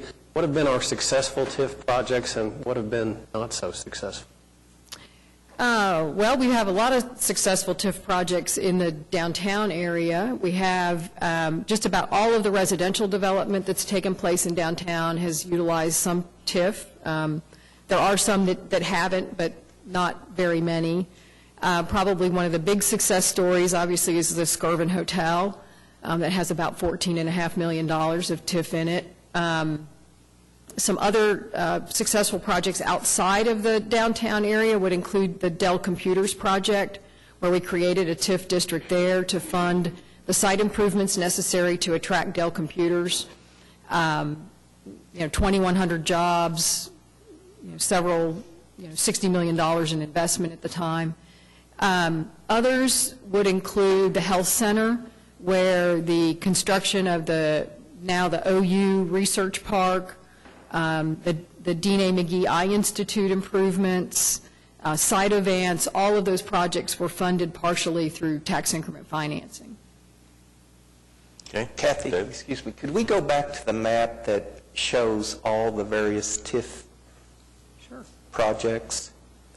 These are the areas of the 9 TIF districts that Oklahoma City currently has. So like TIF number 5 was the Dell facility, or is that Yes. TIF number 4? It's 4 and 5. 4 and 5 are really together. They're the same district. 4 is the Ad Valorem TIF district associated with Dell, and 5 is the sales tax TIF. And 9 is the newest one, the Northeast Center.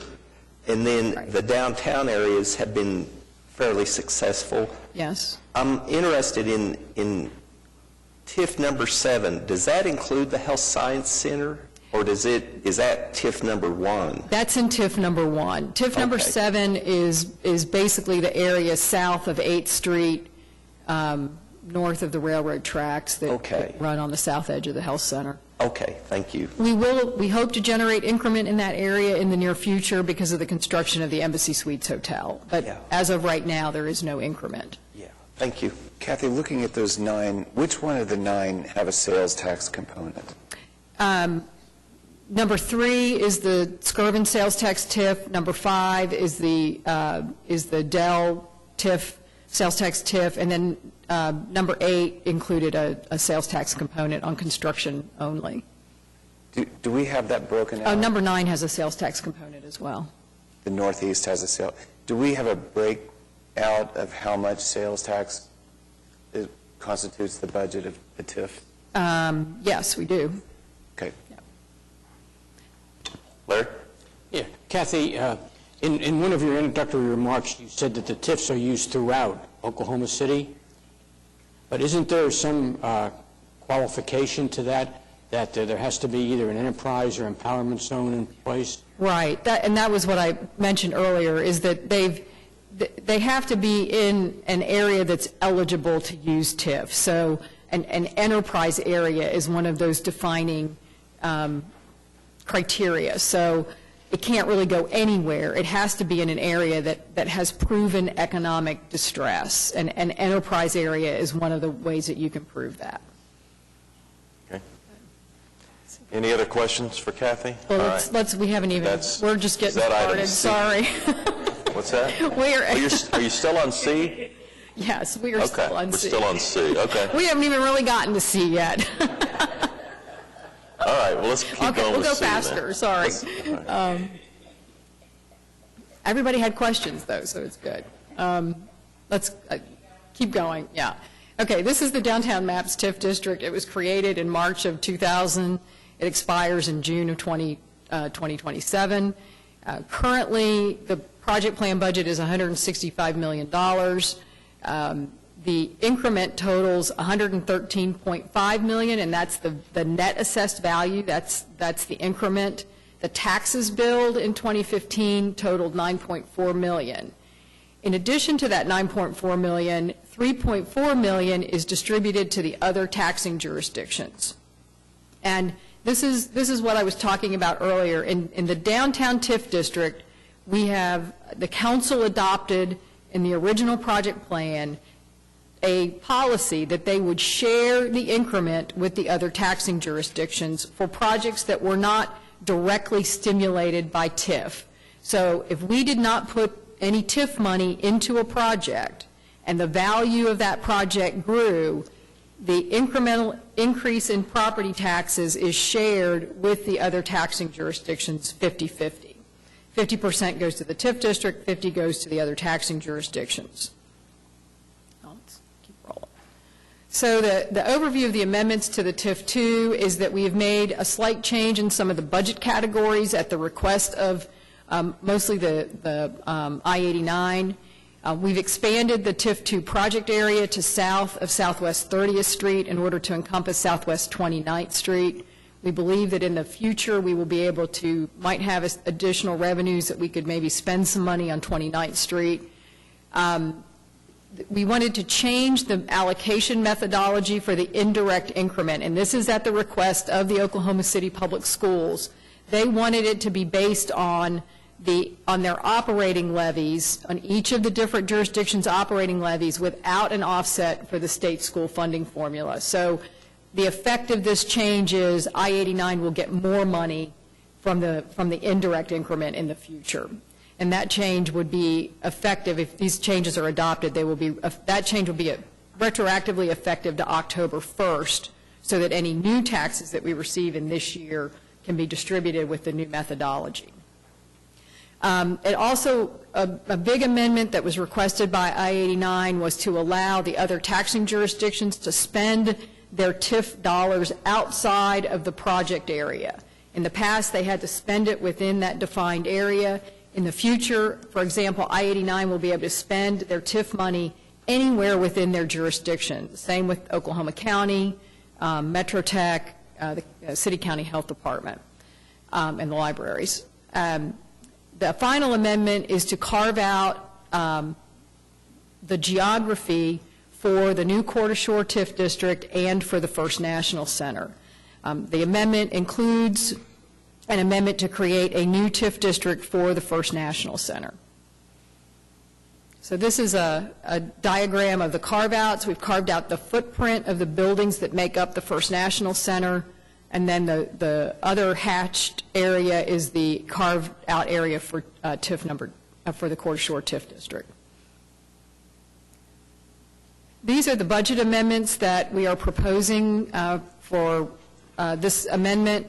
We are proposing to increase the allocation for residential development by $5 million, commercial development by $15 million. We're proposing to increase the allocation for public schools by $14 million. We also are proposing to change the public school category so that it is only for I-89 and cannot be used by other public school districts within TIF 2. For example, Metro Tech received allocations from this budget category in the past. We've also proposed an amendment to add $10 million for the other taxing jurisdictions, and this definition has been changed so that it is all of the other taxing jurisdictions except for I-89. So both I-89 and Oklahoma County have presented requests for funding to the TIF Review Committee. The I-89 request was $10 million. This amendment is necessary to fund that request, and then Oklahoma County has requested about $3.4 million. The TIF Review Committee has approved both of those allocations contingent upon the approval of this amendment to the project plan. This is just a more detailed diagram of the First National TIF. It will become TIF number 10. It does have an ad valorem and sales tax component. The project plan budget is $45 million, and we anticipate that we will provide those TIF dollars to the developer as an installment incentive. In other words, once the project is completed, we would provide TIF over a period of several years. Here's some diagrams that talk a little bit more about the indirect revenue sharing. And one thing I want to point out is we have two different ways that we provide funding to the other taxing jurisdictions. One way is through the budget that I just showed you. We budget money for projects. The other way is through this indirect revenue sharing. So this is a graph of how much indirect revenues were created last year. There were $25.5 million of indirect revenues created, and 11.6 of that was distributed to the Oklahoma City Public Schools. So they are receiving a great deal of funding from the school district. Kathy, is it fair for me? That's a cumulative number, isn't it? I'm sorry. This is as of, it should say as of 2015. The school district has received $11.6 million. Their annual amount now is up to about $1.8 million annually. Yeah. Kathy, is it fair for me to say that the reason we're able to increase the budget in these various categories is because of the success of TIF downtown and the incremental growth that we've seen, not just in the TIF projects, but in all of downtown? Throughout the downtown area, yeah. And let's go to the next one. This one just kind of goes to that point. It shows how much indirect versus direct increment is being generated. Right now, there's more, and there always pretty much has been, more indirect revenues generated than direct. And that, again, that funding is shared with the other taxing jurisdictions. And this is just another diagram that pretty much goes through the same thing.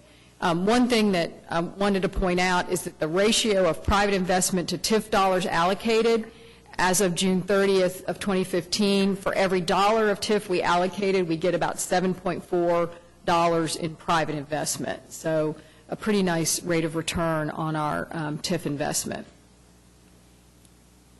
One of the things that we have to provide to the City Council when we amend a TIF plan or create a new one is a statement of the economic impacts of the project. And so there is an economic impact study that's included in your packet.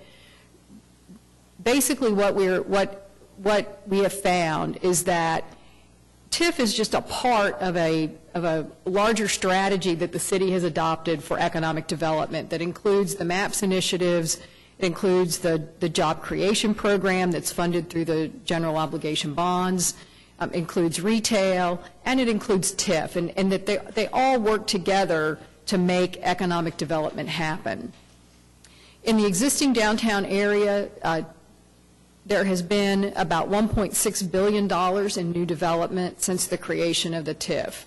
Indirect assessed values have grown about 18.56% annually.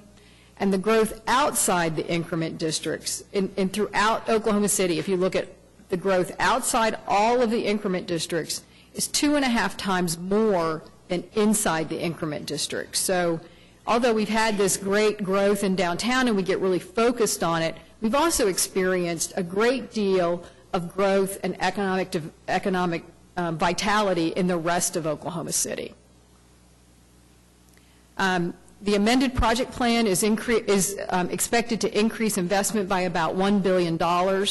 We anticipate about $800 million of that will be direct private investment and $200 million will be indirect private investment. We will continue to allocate indirect revenues to the other taxing jurisdictions, which equates to those apportioned TIF dollars. Those indirect revenues result in more revenues to the other taxing jurisdictions as soon as growth is greater than the pre-existing growth rate. So prior to the creation of the TIF, the growth rate downtown was 1.49% a year. And once we get to growth greater than that, we share the revenues, and those dollars go to the other taxing jurisdictions. This is especially beneficial to I-89 because TIF revenues are not to be accounted for in their state school aid funding formula. They are not to be a part of the regular ad valorem revenues they receive. So each dollar of TIF revenues they get is a full dollar. It is not discounted through the state school funding formula. This is just another summary of the anticipated investment, about $200 million in increased new residential development, $600 million in commercial, hotel and commercial development, about $200 million in indirect stimulated development with about 12,000 temporary jobs, 22,000 permanent jobs with $1 billion aggregate payroll, and 3,500 new residents having an aggregate household income of over $175 million. So That concludes the presentation on item C. Okay. So, I've got a couple questions about that, if I could. Clarify for me the actual power of the TIF review committee. That's the committee that of I-89, city, county, library, all those people. If they said collectively, we don't want you to do it, while that's powerful, is that conclusive? no, the city council has the final say. So they're advisory, really? They are advisory. Do they all know that? Yes. They've been told that. Mm-hmm. Well, I didn't know it until a couple years ago, because I used to always ask when we did a TIF, I'd say, is that all those people in agreement, assuming that their agreement was necessary to go forward.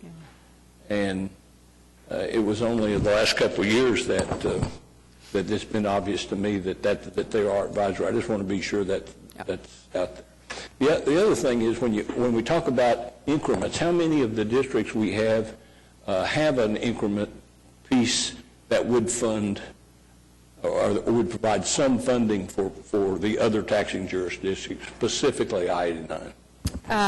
TIF 8 has money allocated as a budget item to the other taxing jurisdictions, and then TIF 2 and the new proposed Coeur d'Alene TIF district. There's the ability to, there's also a budget category in the Northeast Renaissance TIF district for the other taxing jurisdictions. Well, in new TIF districts, like the Northeast TIF district and the new proposed First National, it's easy for me to understand on the face of it that there wouldn't be an increment. I mean, looking at the magnitude of the problem in both cases, you probably wouldn't have an increment.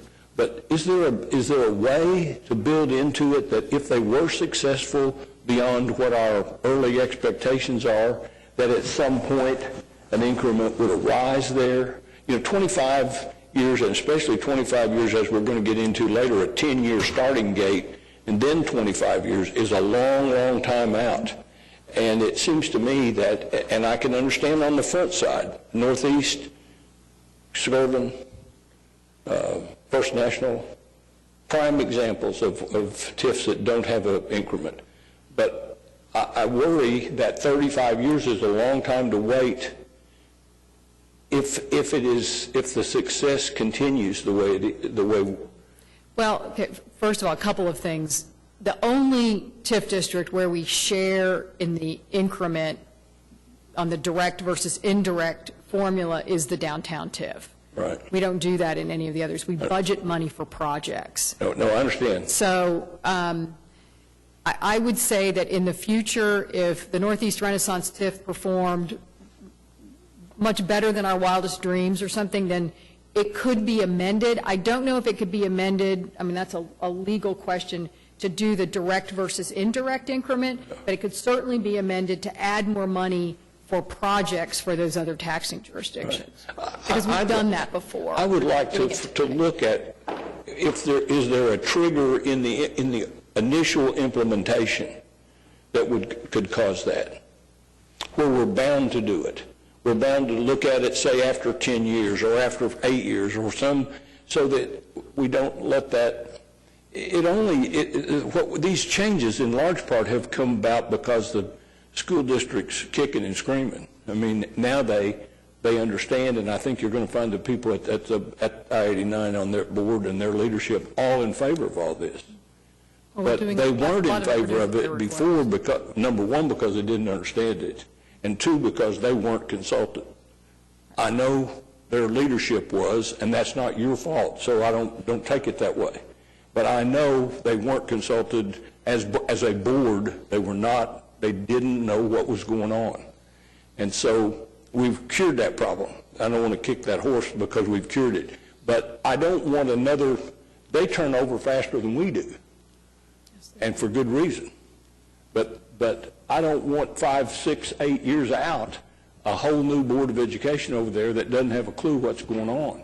I think we need to set some kind of a situation up where there's annual 5-year, 2-year revisits of whether or not they're entitled to an increment, how we can adjust it. I just think we've really accomplished a lot in the last couple of years. I think you'd agree with that with regard to that relationship.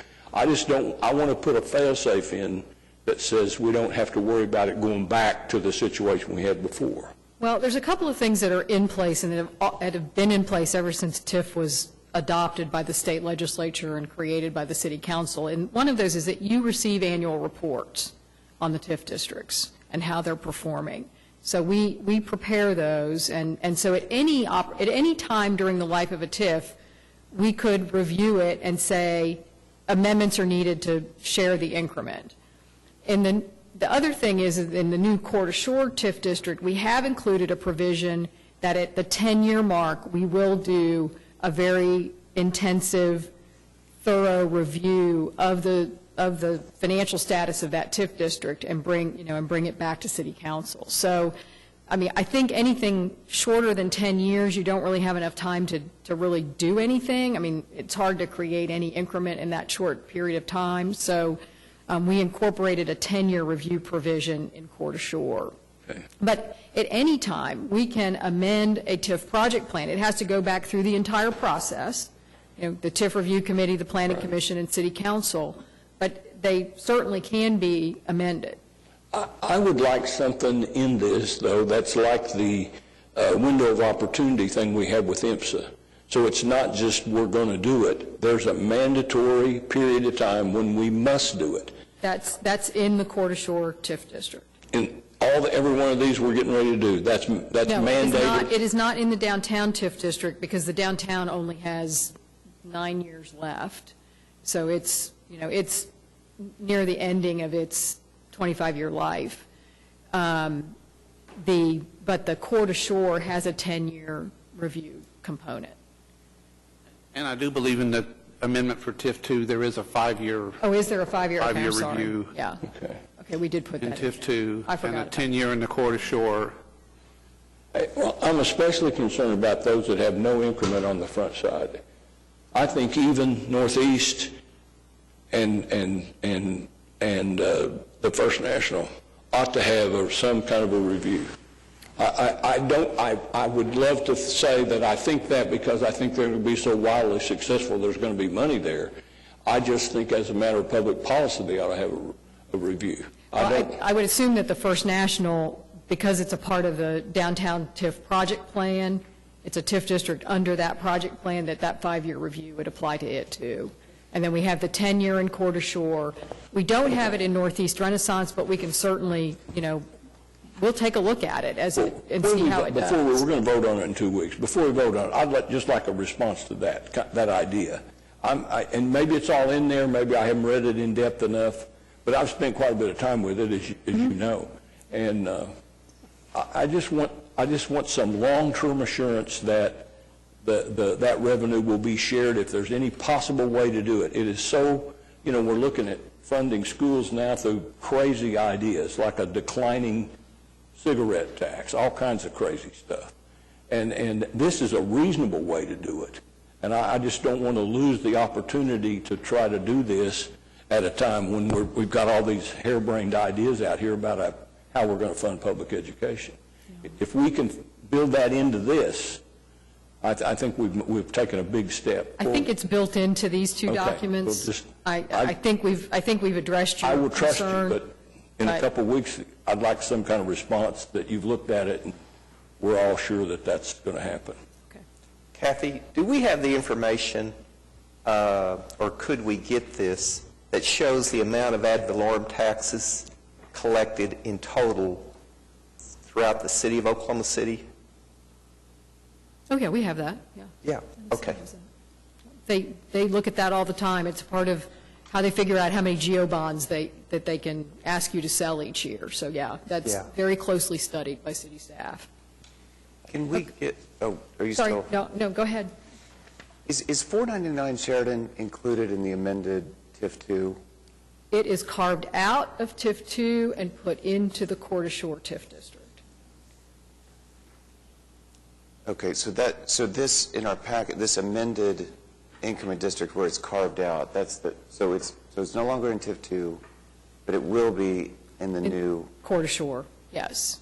Okay. Yeah, And one thing about the Court Ashore and all this discussion about sharing increment with the other taxing jurisdictions, in Court Ashore, we are proposing a 25% to the increment district, 75% to the other taxing jurisdictions. So they will get a higher proportion of the indirect revenues than they are in the downtown.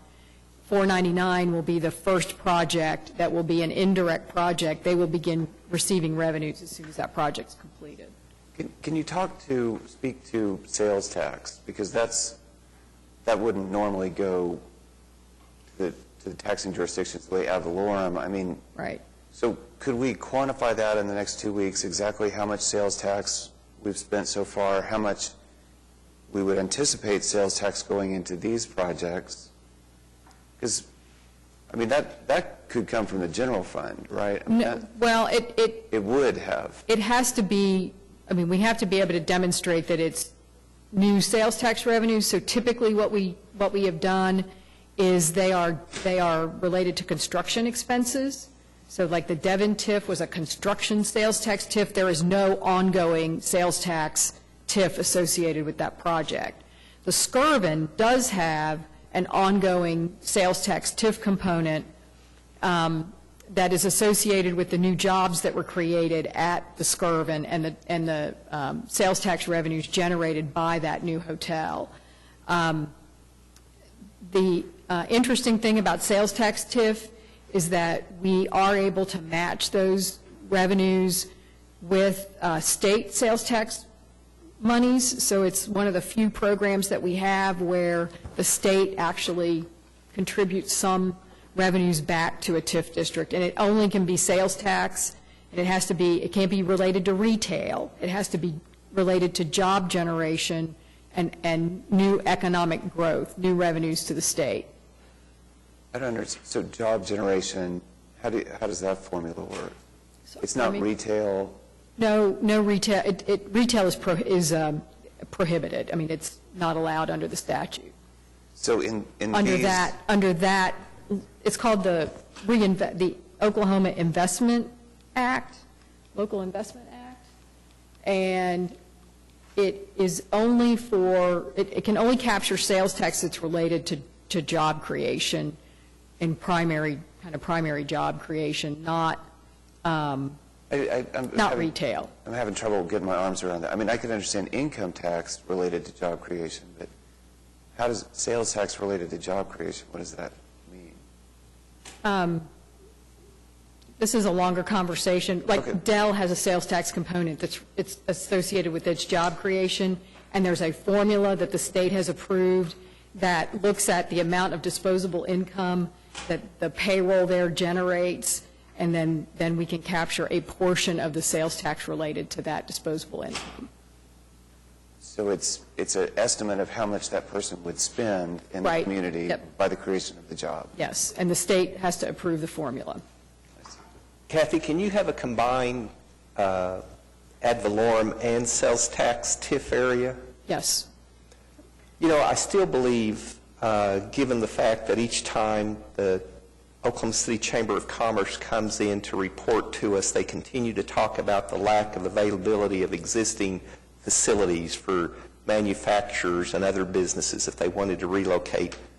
We could focus on Southwest 29th from Robinson Avenue east all the way over to Del City, and there are plenty of facilities in that area, more and more each day as the oil and gas industry continues to have problems, that could be resurrected fairly easily if we could create a TIF area for that to help new businesses coming in, relocating in that area. It would create jobs that would qualify for the sales tax and really help not only the city but the state get out of its challenges that we're facing right now.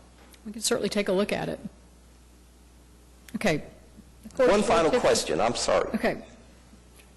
You know, the state of Oklahoma, like many states, limits the amount of increases in assessed value each year to not more than, I think it's 5%? 3%. Yeah, 3%. Yeah. Is there any information that identifies the difference between the current estimated value of all real property in Oklahoma City versus its assessed value? Because we've had those provisions for now well over 20 years. I know that, well, the county assessor tracks market value and assessed value. Yeah. And we have that information. And you can, I mean, you begin to see the growth in assessed value decline as that 3% cap is, you know, in place longer and longer. And it impacts the TIF districts, it impacts general obligation bonds. It impacts everybody. Yeah, if you could get that along with the total ad valorem tax for the city of Oklahoma City, that would be interesting to look at. I think we could solve many of the problems ourselves if we would just revisit the whole tax structure in the state. And again, it doesn't matter, but thank you.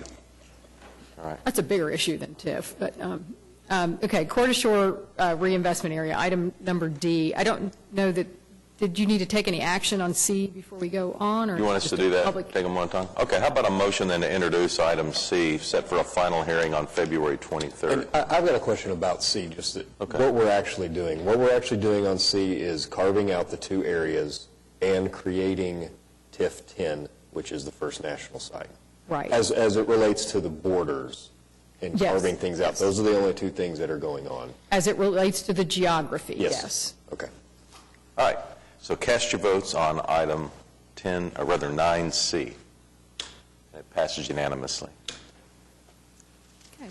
Court Shore. This is the new TIF district, or the new project plan that we are introducing today.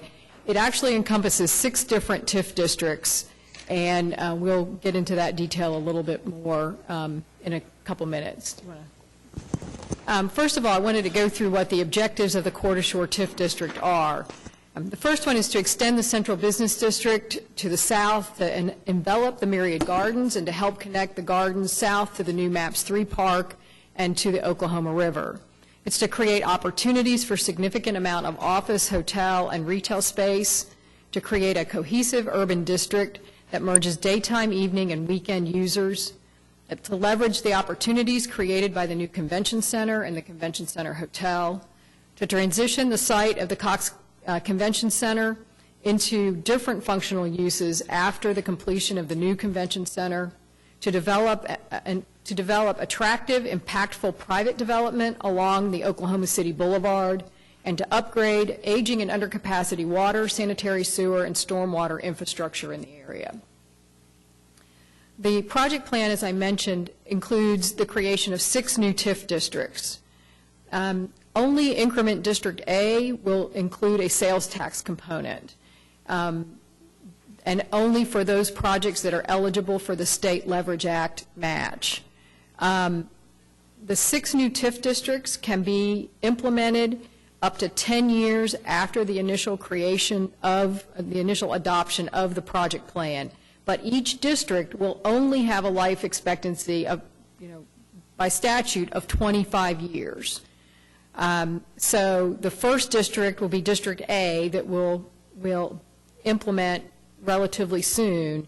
It will have a 25-year time horizon. But we may, when we're ready to redevelop the Cox Convention Center site in 5 or 7 or 10 years, we can begin that TIF district at that point in time.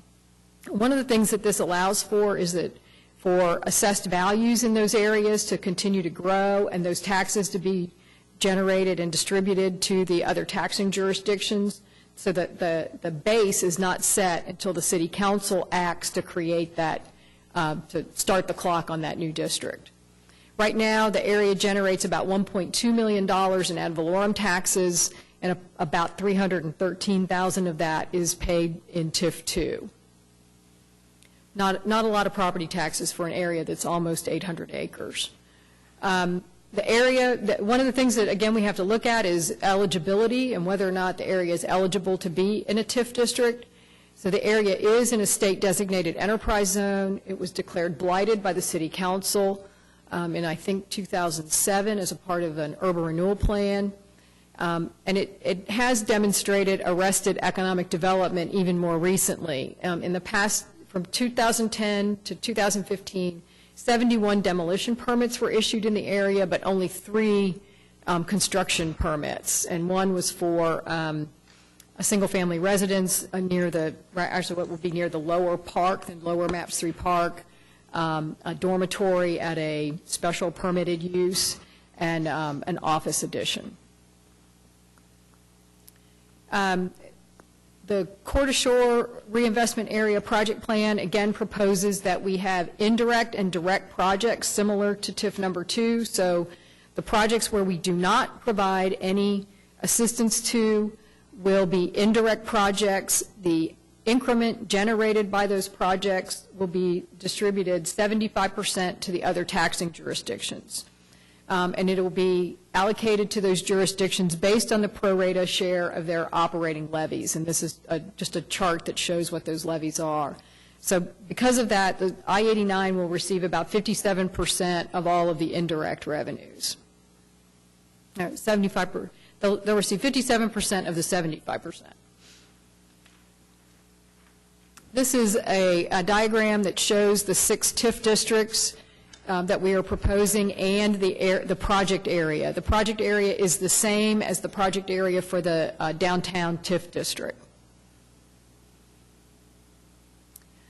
In this diagram, we wanted to illustrate how much of the area was publicly owned and therefore does not generate any ad valorem revenues, and most of these areas we don't anticipate ever going on the tax rolls. So obviously the Myriad Gardens, the Upper Park, the Lower Park, and Wheeler Park are all tax exempt. There are other tax exempt properties in the area that would not be subject to ad valorem taxes, such as churches. And then as we acquire property for the new convention center, it will also come off the tax rolls. One of the things that we've worked very hard on with the Coeur d'Alene TIF district is to really incorporate a lot more planning principles into the project plan so that we can really use TIF to drive density and design standards in the area. So one thing that we'll be bringing back to you in the next few months is a policy on how we will allocate TIF revenues to projects, and this is just a diagram out of the proposed policy where if you want to receive TIF, you will need to build a building that has, for example, on the west side of the park, the new MAPS 3 park, 7 to 15 stories as a part of that development. As you get closer to downtown, the height requirements go to 20 to 50 stories. So really trying to drive density and build the kind of projects that we think the City Council and the citizens would like to see in the area. This is just another example of the kind of work that we've done with the planning department. This is a chart that will be a part of the policy. We'll have one of these for each type of development that says what you can build and what you can't build. And one of the reasons why we want to do this is so that we're very clear with the development community about what the expectations are. And that would go into whenever you review proposals for developers? Yes. Okay. As we review each project, we would look at that. We would look at the design and density requirements, and we'll also look at the financial part of it too. If they don't get up to that level, would that be a no deal? It might not be. I mean, I think we have to have some flexibility, and it may be that that it comes to City Council and you decide yes or no. Okay. I mean, if it's a floor short or something, I'm not sure that we want to be that strict on those things. This is the proposed budget for the Coeur d'Alene TIF district. It's $395 million. Again, this is for all 6 districts for the 25 years each that those districts will be in place. We have budgeted $300 million for assistance and development finance. That is the money that is provided for private development to happen.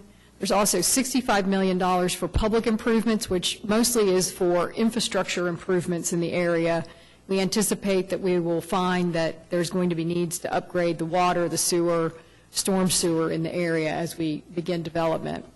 And we've also budgeted money for each of the taxing jurisdictions specifically by jurisdiction, and this is something that they requested, so there's no confusion like we have with the downtown TIF about The public school money is for I-89. MetroTech's money is for MetroTech. So we've allocated about $30 million overall to each of the different taxing jurisdictions. The next slide shows the increment district by district, the budget by district. So increment district A, which is the area around the Myriad Gardens, around the new park. Obviously, we anticipate it generating the largest amount of increment of all the other districts. As we get further south and further west, those increment districts will be less dense. There'll be a less amount of investment made in those areas. But Kathy, just for perspective, how much was the first maps? What was the budget of the first maps? Does anybody know? On election day, it was 224. By the time the sales tax was completed, it was over 300. So this is a third bigger than the first maps. Yeah. Okay. Councilman, those are $1990 though. Yeah, I was going to say we're looking 30, and we're looking 35 years in the future as well. So. It's on that scale. It's on the scale of the maps. I guess that's one way to look at it.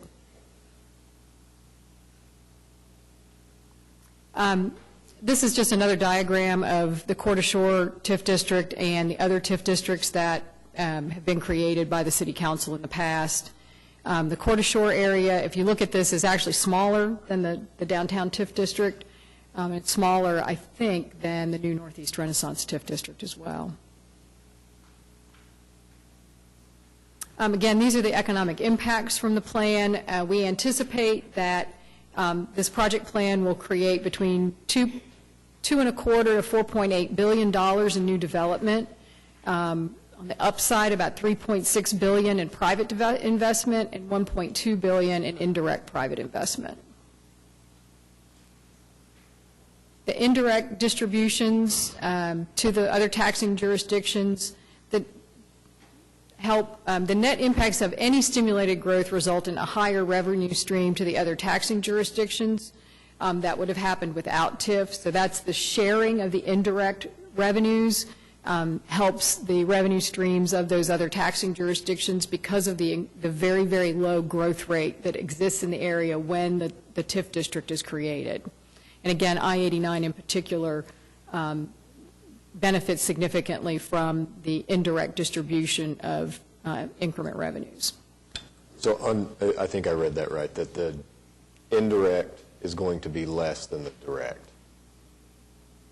No, what it means is the indirect is more than what they're getting right now, and that what they would have gotten without the TIF district being in place. Because of the growth, because of the direct growth also stimulates indirect growth, and then that generates revenues for the TIF district that can be distributed to the other taxing jurisdictions. So are you saying that that bar graph that you showed for the TIF2 will probably be about the same?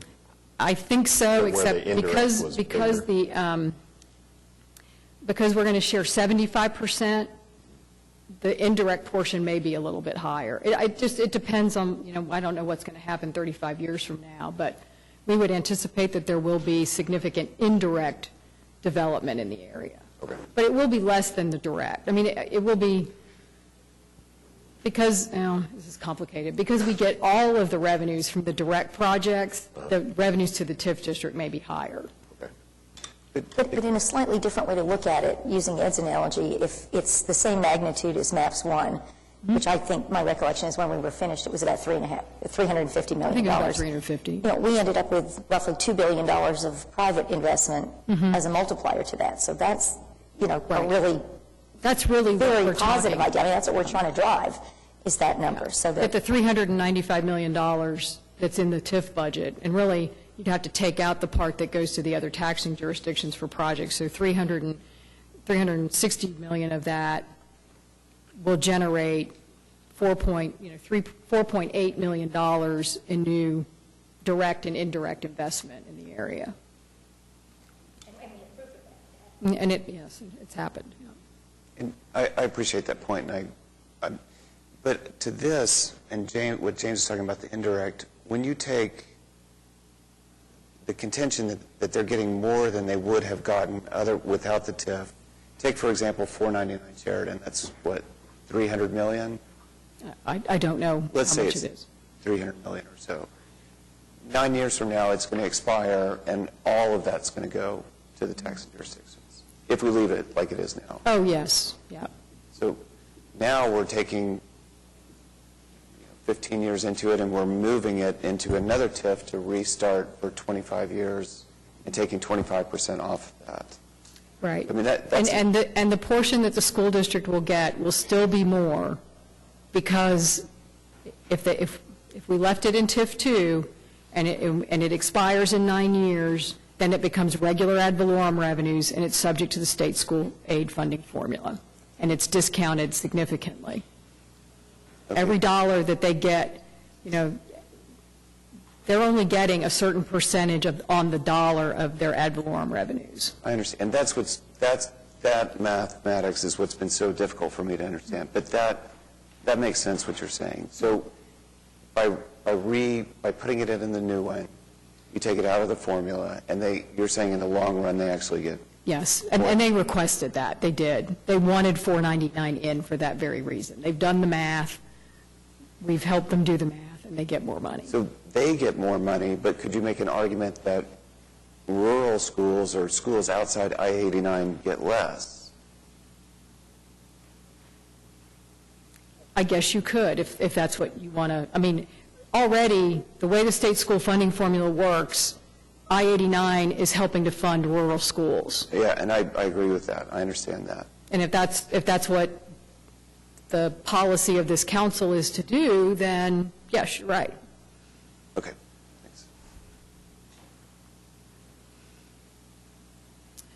Okay, to summarize the economic impacts, about $600 million in directly stimulated new residential development, $1.8 billion in directly stimulated new commercial, $600 million in indirectly stimulated new development, 66,000 permanent jobs with over $3 billion in aggregate payroll, and about 10,500 new residents in the area with an aggregate household income of about $525 million.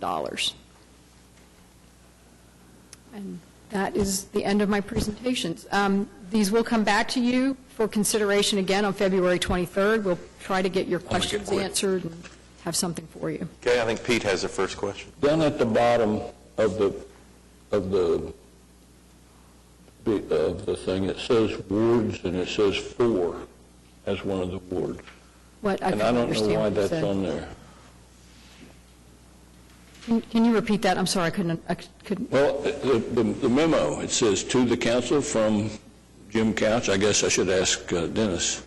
Ward 4 is listed at the bottom in 90. 4, 6, and 7 is what it says. And I wonder if that is an indication. By item 9D. Yeah, I think it's because the project area extends into Ward 4. I don't know where it would be. Southwest 29th Street? It's 29th, okay. From between Western and, between Shields and Western, that little stretch right in there? Yep. Okay. Yep. All right. Any other questions for Kathy? I do. One thing, well, actually 3. Could you speak to affordable housing? Because I'm grateful for the work that you've done recently. Can you just speak to what you found and what the possibilities are there? Sure. I think, what we found is that housing in the downtown, especially in the downtown TIF district, really fits into that $1,000 a month rent and up. And because of that, there's very few units available at less than those levels of rent. Because of that, we don't have the ability to provide housing to people that make good living, but not $60,000 a year or more. So people who might work in the Oklahoma City Public Schools, or who work at St. Anthony's, or firefighters and city employees really don't have the opportunity to find housing in the downtown area. So the question is that something that we want to address through a policy, through an affordable housing policy? And I think what we got when we talked to all of the city council was that there was an interest in looking at the providing housing to people who make between 80 and 120% of the average median income. So kind of, they really can't afford very much downtown right now, and yet we can use TIF to help subsidize some residential projects that create that level of housing without a huge expenditure. If you start trying to provide housing to people who make 30% of the average median income or 60%, the subsidies that are required are very, very significant. And there are other programs available that we can maybe work with better or leverage to provide housing for that income spectrum in downtown, such as low-income housing tax credit projects, working more closely with the Housing Authority on some of their work, building more mixed-income projects where people of all different income diversity can live. So, I mean, it's something that we're going to continue to look at and bring something back to you. But I think because of the level of subsidy that's required for projects, it's really something that may fit in TIF 2 better than Core to Shore, at least for now. Because if we create a new Core to Shore TIF district, there will be no increment for a few years. So we got to get to a point where we have some increment that we can allocate to projects that really don't generate enough to support themselves because of the affordable housing component. Does that make sense? Yeah, and I just want to say again how grateful I am for all that work, and I look forward to whatever's going to be brought forward. Second question is, I guess I've never really heard it articulated why we're doing 6 at one time. We've talked about the Wheeler District, but that's not in here, so obviously we're waiting on that. We can't, I don't think, predict what's going to happen over the next 2, much less 20 years, especially with this economic uncertainty. I don't know if you heard the question Mick asked Russell Evans last week, but in the last several decades, when have we had a national recession at the same time we've had low oil prices? It's never happened. So we're in very uncharted territories right now. We cannot know what's going to happen with certainty over the next year, much less 2, 5, 10. So if you put a TIF for the First National Center, that's very easy for me to get my arms around. I'm ready to vote for it today. I mean, that's very easy for me to comprehend. I haven't heard it articulated why we're doing 6, some of which are going to be staggered 3, 5 to 10 years from now. Why not just do what we need, and then to Pete's point about kind of reevaluating as we're going along, you would have a built-in reevaluation when you do the new TIF as you need them. Well, I mean, one of the reasons is to provide flexibility to the city council to make those decisions in the future while already having the planning framework in place. One of the advantages, as I see it, is that, first of all, each of these individual 6 districts is much smaller than the existing downtown TIF districts. So we're really talking about being very targeted about how we approach projects and how we approach investment. But the council has the responsibility and the authority to create those districts when the time comes. If you don't want to, we won't. And there's some possibility that within the 10-year period, some of those districts we may never pull the trigger on them. They might not get created. But we have the tools, the planning framework in place, the thought and all the staff work has gone into it already, and then we can be ready when development happens. I think it just offers us a level of flexibility and actually a greater level of control for the city council on saying, yes, we want this new TIF district to start. Because remember, each of these districts is much smaller than the existing downtown TIF district. So if somebody has a proposal to redevelop Producers Co-op, for example, and we come and we say to city council, okay, there's this proposal, what do you think about it?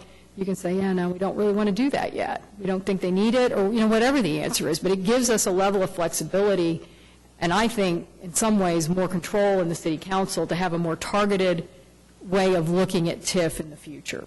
So that you could just activate a TIF for the Producers Co-op, say? That's one of the areas. I just use that as an example. But the process takes, 6, 9 months? If you start, I mean, the Northeast TIF took us, 9 months?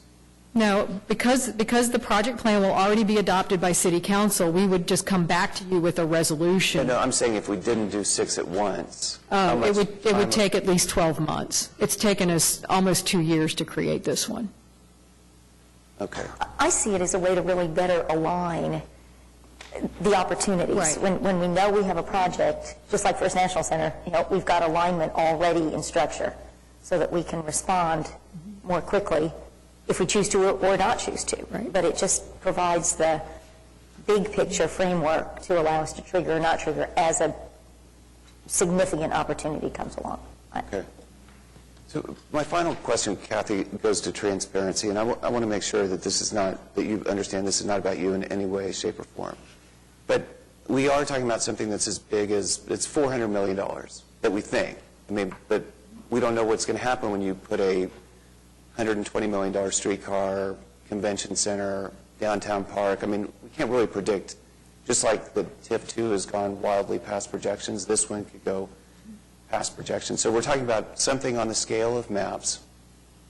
We don't really have the subcommittees and all the MAPS department, all the kind of things that go, all the different kind of eyes and ears that are going into the MAPS 3 program, say. So ignoring you and Brent, let's pretend like it's 15, 20 years from now, and the idea that everything's kind of going into 2 people, however skilled or that they are, I don't know. I mean, I understand that the step 2, it's that everything is going through a couple of people. $400 million of projects are going through a couple of people, and then a committee of 6 to 8 people, and then I just want to make sure. There's been some reservations that maybe the smaller developers are disadvantaged in this process, that somebody trying to repurpose duplexes or something like that can't apply as maybe as the bigger developers. I just want to make sure that all of the different proposals that someone, either us as policymakers or the public or the media, can access those, put them side by side, and kind of do an independent analysis, if you will, of what the taxpayer's getting for that, what ended up in hindsight working, and not working, and so that we have the maximum transparency. I'm not saying even that it's inadequate as it is. I'm just wondering, could it be better? I think that we have a lot of eyes that look at these projects, and you have to remember every one of them comes to the city council. Every one of them goes to the Economic Development Trust, and they go to the TIF Review Committee as well. One of the differences in Oklahoma City that we don't have to do, but that you've adopted in these project plans, is that every one of the projects, individual projects, goes back to the TIF Review Committee. In other communities, they don't do that step. They just allocate the money, and it goes to the city council, so the other taxing jurisdictions never even get to weigh in, even if it's just advisory, that, no, we don't think you should do this, or yes, we think you should. So, yes, Brent and I are the people that usually people come to. It doesn't mean that we feel that we have any great say over it. It's really up to you. And we try to represent the policies that you've adopted through these project plans and through your other priorities when we look at projects. And I'd have to say, right now, we're working with a lot of small developers. And I think in fact, most of the ones we're working with are small developers right now. And that's excellent. So hopefully we'll hear less reservations. But I guess what's coming to the council are things that have been approved, that have been negotiated, and then we hear it. What we're not seeing necessarily is what's on the cutting room floor. Well, they haven't been approved. We're making a recommendation to you. Negotiated and a recommendation.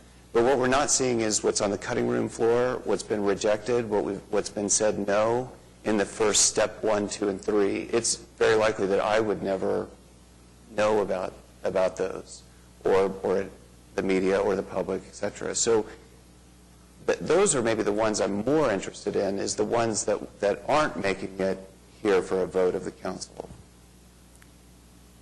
Well, there are some, and then there's some pretty obvious examples out there of projects that didn't come here. So, I mean, and I have to say, I think I said even the ones that get rejected, we get proposals on. Sometimes we don't. Sometimes people call us up and they have kind of a crazy idea and it doesn't meet the basic criteria, and we tell them no, and we never hear from them again. So I don't think you're talking about that kind of situation. I mean, you all get lots of calls from lots of people, and we're the same way. We get some ideas that just don't fit within the policy guidelines that you guys have set for TIF and what the TIF review committee has said they'd like to do. So. And by you setting some guidelines, maybe there will be less subjectivity and more objective measures. Right. Okay. All right. Kathy, thank you. Can we get a motion on 9O? 9D. Should be 9D. All right. We got a motion and a second. Anyone else want to speak on 9D? All right. Cast your votes. It passes unanimously. Item 9E is a public hearing regarding dilapidated structures. Is there anyone here hoping to speak under any item listed under 9E? All right, how about a motion? Cast your votes. It passes unanimously. 9F is a public hearing regarding unsecured structures. Is there anyone here hoping to speak under any item listed under 9F? Cast your votes. Passes unanimously. Item 9G is a public hearing regarding abandoned buildings. Is there anyone here hoping to speak under any of those items? Yes. All right, cast your votes. It passes unanimously. Item 9H is a resolution that would name a portion of the original Civic Center Park property as City Hall Park. And if there are questions about that, Doug Cupper could come in, but I think at this point it's just to try and give it a name for well, Doug's already here. Doug, what's driving this name of City Hall Park? Well, with all the improvements that we've done on campus here, it's become a more viable location for events. The fountain and the areas out there, as it relates to controlling special events, we think it's best to go through the Parks Department. Okay. All right, cast your votes. City Hall Park it is. All right. We're on to item 9I, and this would be a resolution sought by the Water Department. This is would allow us to work with the state on some financing on some of our capital improvements for water. Sir, Marcia's here if anybody has any questions. If not, there's just a motion would be in order. Is there a second? Yes. All right, cast your votes. It passes unanimously. Item 9J, understand we do not need executive session. All right, is there a motion then to approve item 9J? Cast your votes. It passes unanimously. Item 9K, understand we do need executive session. All right, so how about a motion to move 9K to executive session? Cast your votes. That item moves to executive session. Item 9L, understand we do need executive session. Okay, is there a motion to move item 9L to executive session? Cast your votes. It passes unanimously. Item 9M is claims recommended for denial. Is there anyone here hoping to speak under any item listed under item 9? All right, come on up. Good morning. I will need your name and address for the record. Linda Jarvis, 2324 Renwick. And which item on the agenda were you wanting to speak about? The denial on item E. Item E, Linda Jarvis? Yes. Uh-huh. Okay. That was a claim that was submitted to the Oklahoma City Department, and they denied it for a tree limb that came off of a disaster relief truck on I-40 in Council that hit into my car's radiator and caused damage. Okay, so a tree limb fell off of an Oklahoma City vehicle that was in the street. I think it was one of the actual donor people that came here to help out with the tree limb removal. Okay, so we hire private companies to come in and help us with tree limb removal. A tree limb fell off one of those trucks, was in the street. Yes. And you struck it with a car or somebody? I was on the highway, yes. I was on the I-40. Okay, Tina, can you help us understand the city's position and why this claim would have been up for recommended for denial? Under subsection 18 of section 155 of the Governmental Tort Claims Act, the city cannot be held liable for the negligence of third parties. People who came in that were hired by us for the purpose of clearing out the tree debris are not employed by the city. They're independent contractors. If something that they do causes damage, then the claim needs to be filed against them and not against us under state law. So the council doesn't have discretion to pay this claim because by state law, we cannot be held liable. Yes, sir. That's true. So the advice the council is being given is that we do not have the discretion to pay the claim, which is why it was recommended for denial. Okay. It was my understanding that all of the loads that were carried through the highway system had to be in Oklahoma had to be covered, and this was not a covered. Is that I'm not also suggesting that somebody's not liable. I'm just saying that state law precludes a municipality from paying a claim like yours. Okay. And so, based on what I heard, it could be that the owner of the truck or the operator of the business that was using the truck could be held liable in this case. But could we help her find out who the owner of the truck is and maybe give her some assistance? We did provide them with that information, her with that information. It's Young General Contracting and Ceres Environmental were the ones who were doing that work. We're not sure which truck was involved. right? So I didn't know that I would have a position with them to recoup my loss. Yeah. So we're helping her to identify the firm? We have given her contact information for both of those. We're not sure exactly which one of the two of them was involved, but it would have been one of those two. Okay. Would you have any ability, I mean, do we know the color of the truck or anything? Is there any way It was that? one of the black dual tandem disaster relief trucks, so. I don't know if there's any way we can provide any. You would have to additional help. contact them, describe the truck and the location so that they could determine if it was their truck or the other person's truck. Public Works Department might be able to assist on that. That's true. I mean, we have a grid that shows where everything was picked up based on fire zone, and we might be able to identify close. I'm sure we asked asked for that information from Public Works. I have not looked in the file completely to see if it's in there. We could see if we can get more specific about that, yes. Do we have GPS technology on these private contractors, or are they pretty much on their own? I have no idea. Dennis, do you know? I do not know that. Marcia, would your staff have knowledge about the particulars about the two contractors? Sure, we'll do our best to help with that. Okay. Happy to. Not all of the trucks have GPS. Many of them are coming in from other locations, meeting a peak demand that's almost over. Ms. Jarvis, were you following the truck when it fell off the truck? I was.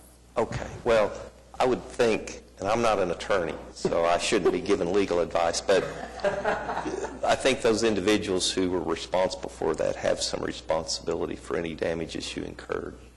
Is there any type of police report prepared, or? No, I didn't even realize my car had been struck until I got home. Well, hopefully we can help you find the third party.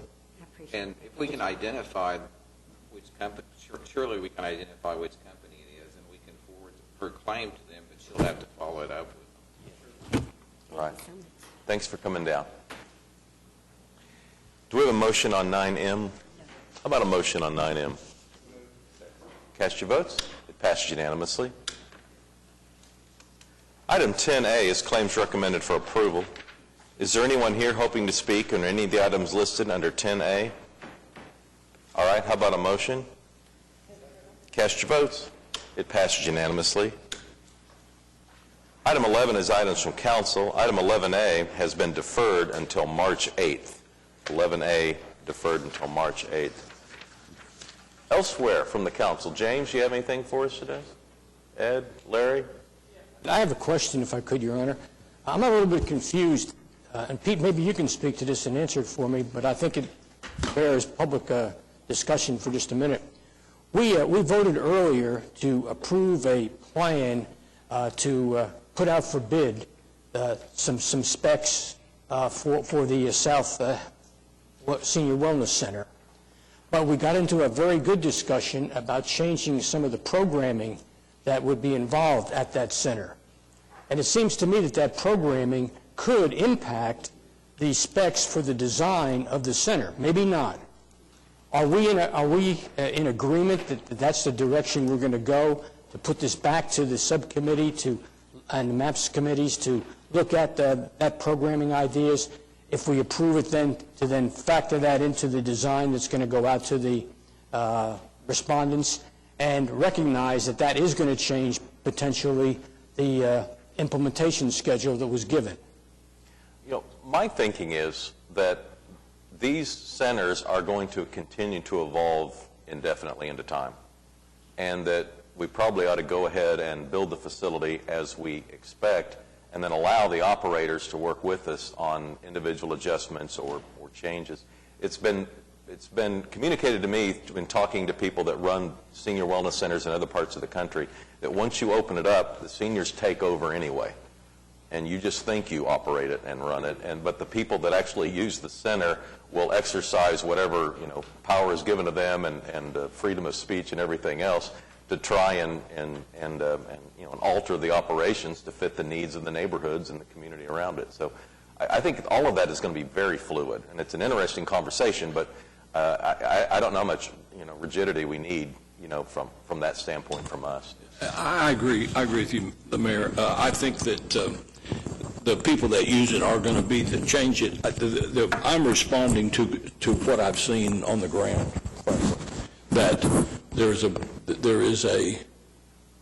the cultural aspect of it is what I'm responding to. I just would like for us to be aware of it. I think some minor changes might happen, but I don't think there'll be structural changes. I don't think they've got to build what they've got to build, I think. But I think just a kind of an overriding policy, and perhaps Mayor's hit the nail on the head. When the thing opens, it's going to run itself anyway. I mean, whoever shows up, if people show up with kids, you're going to have to accommodate them, I'm not so much talking about teenagers with adults. I'm talking about more the situation that John mentioned of grandparents raising kids. I'm talking about more the idea that you might have to have a nursery, or you might have to have time for grade school kids if grandma comes, or anybody comes that has. If you've ever gone in South Oklahoma City and watched what happens when kids show up at 8 o'clock or they get out at 2:30, the number of parents that are there to walk their children home, or they're there in the morning to walk them there. It's much more of a family thing than I've seen before. It may be a phenomenon that's gone on forever in other communities, but it hasn't gone on forever in this community, I can tell you, not in South Oklahoma City. You just see maybe as many as 50, 7,500 people with a little child, with a 1-year-old or a 3-year-old with their hand on and then escorting the 6-year-old. I mean, and I just think the senior center is going to be the same, and we ought to recognize that ahead of time. I'm not so much advocating for a change, design change. I just think we ought to be aware of that, and we ought to let the developer know that that's a possibility. And I think hearing that debate today for Randy, who I know is conflicted about it, hearing the debate a little bit, or the conversation, if you will, is helpful to him in making plans going forward. That's my view. I'm not looking for but this idea that it is a senior center, which is what we put on all the advertising and all that stuff, is causing some concern at that particular facility. It is obviously not causing a concern for the church facility, because they have a built-in constituency that's going to use it. But this, when you're reaching out into the entire neighborhood, is a different matter altogether. So that's my point. Okay. David? Thank you, Your Honor. Just a comment. I think we should become as aggressively opposed to the administration's proposal to see a $10 a barrel increase of excise tax on a barrel of oil as we've been with respect to President Warren's proposal to increase sales tax. That $10 per barrel equates to 33 cents a gallon. So any efforts by the city to try to identify additional revenue sources, it's funny. It's okay for other levels of government to encroach upon our revenue base, but for us to try to increase our revenues sources, such as looking at property tax, there's no way anyone would consider that. I am looking forward to the information that Kathy O'Connor and Brent can provide us concerning total ad valorem taxes that are raised within the city, as well as the difference, the gap between fair market value and assessed value.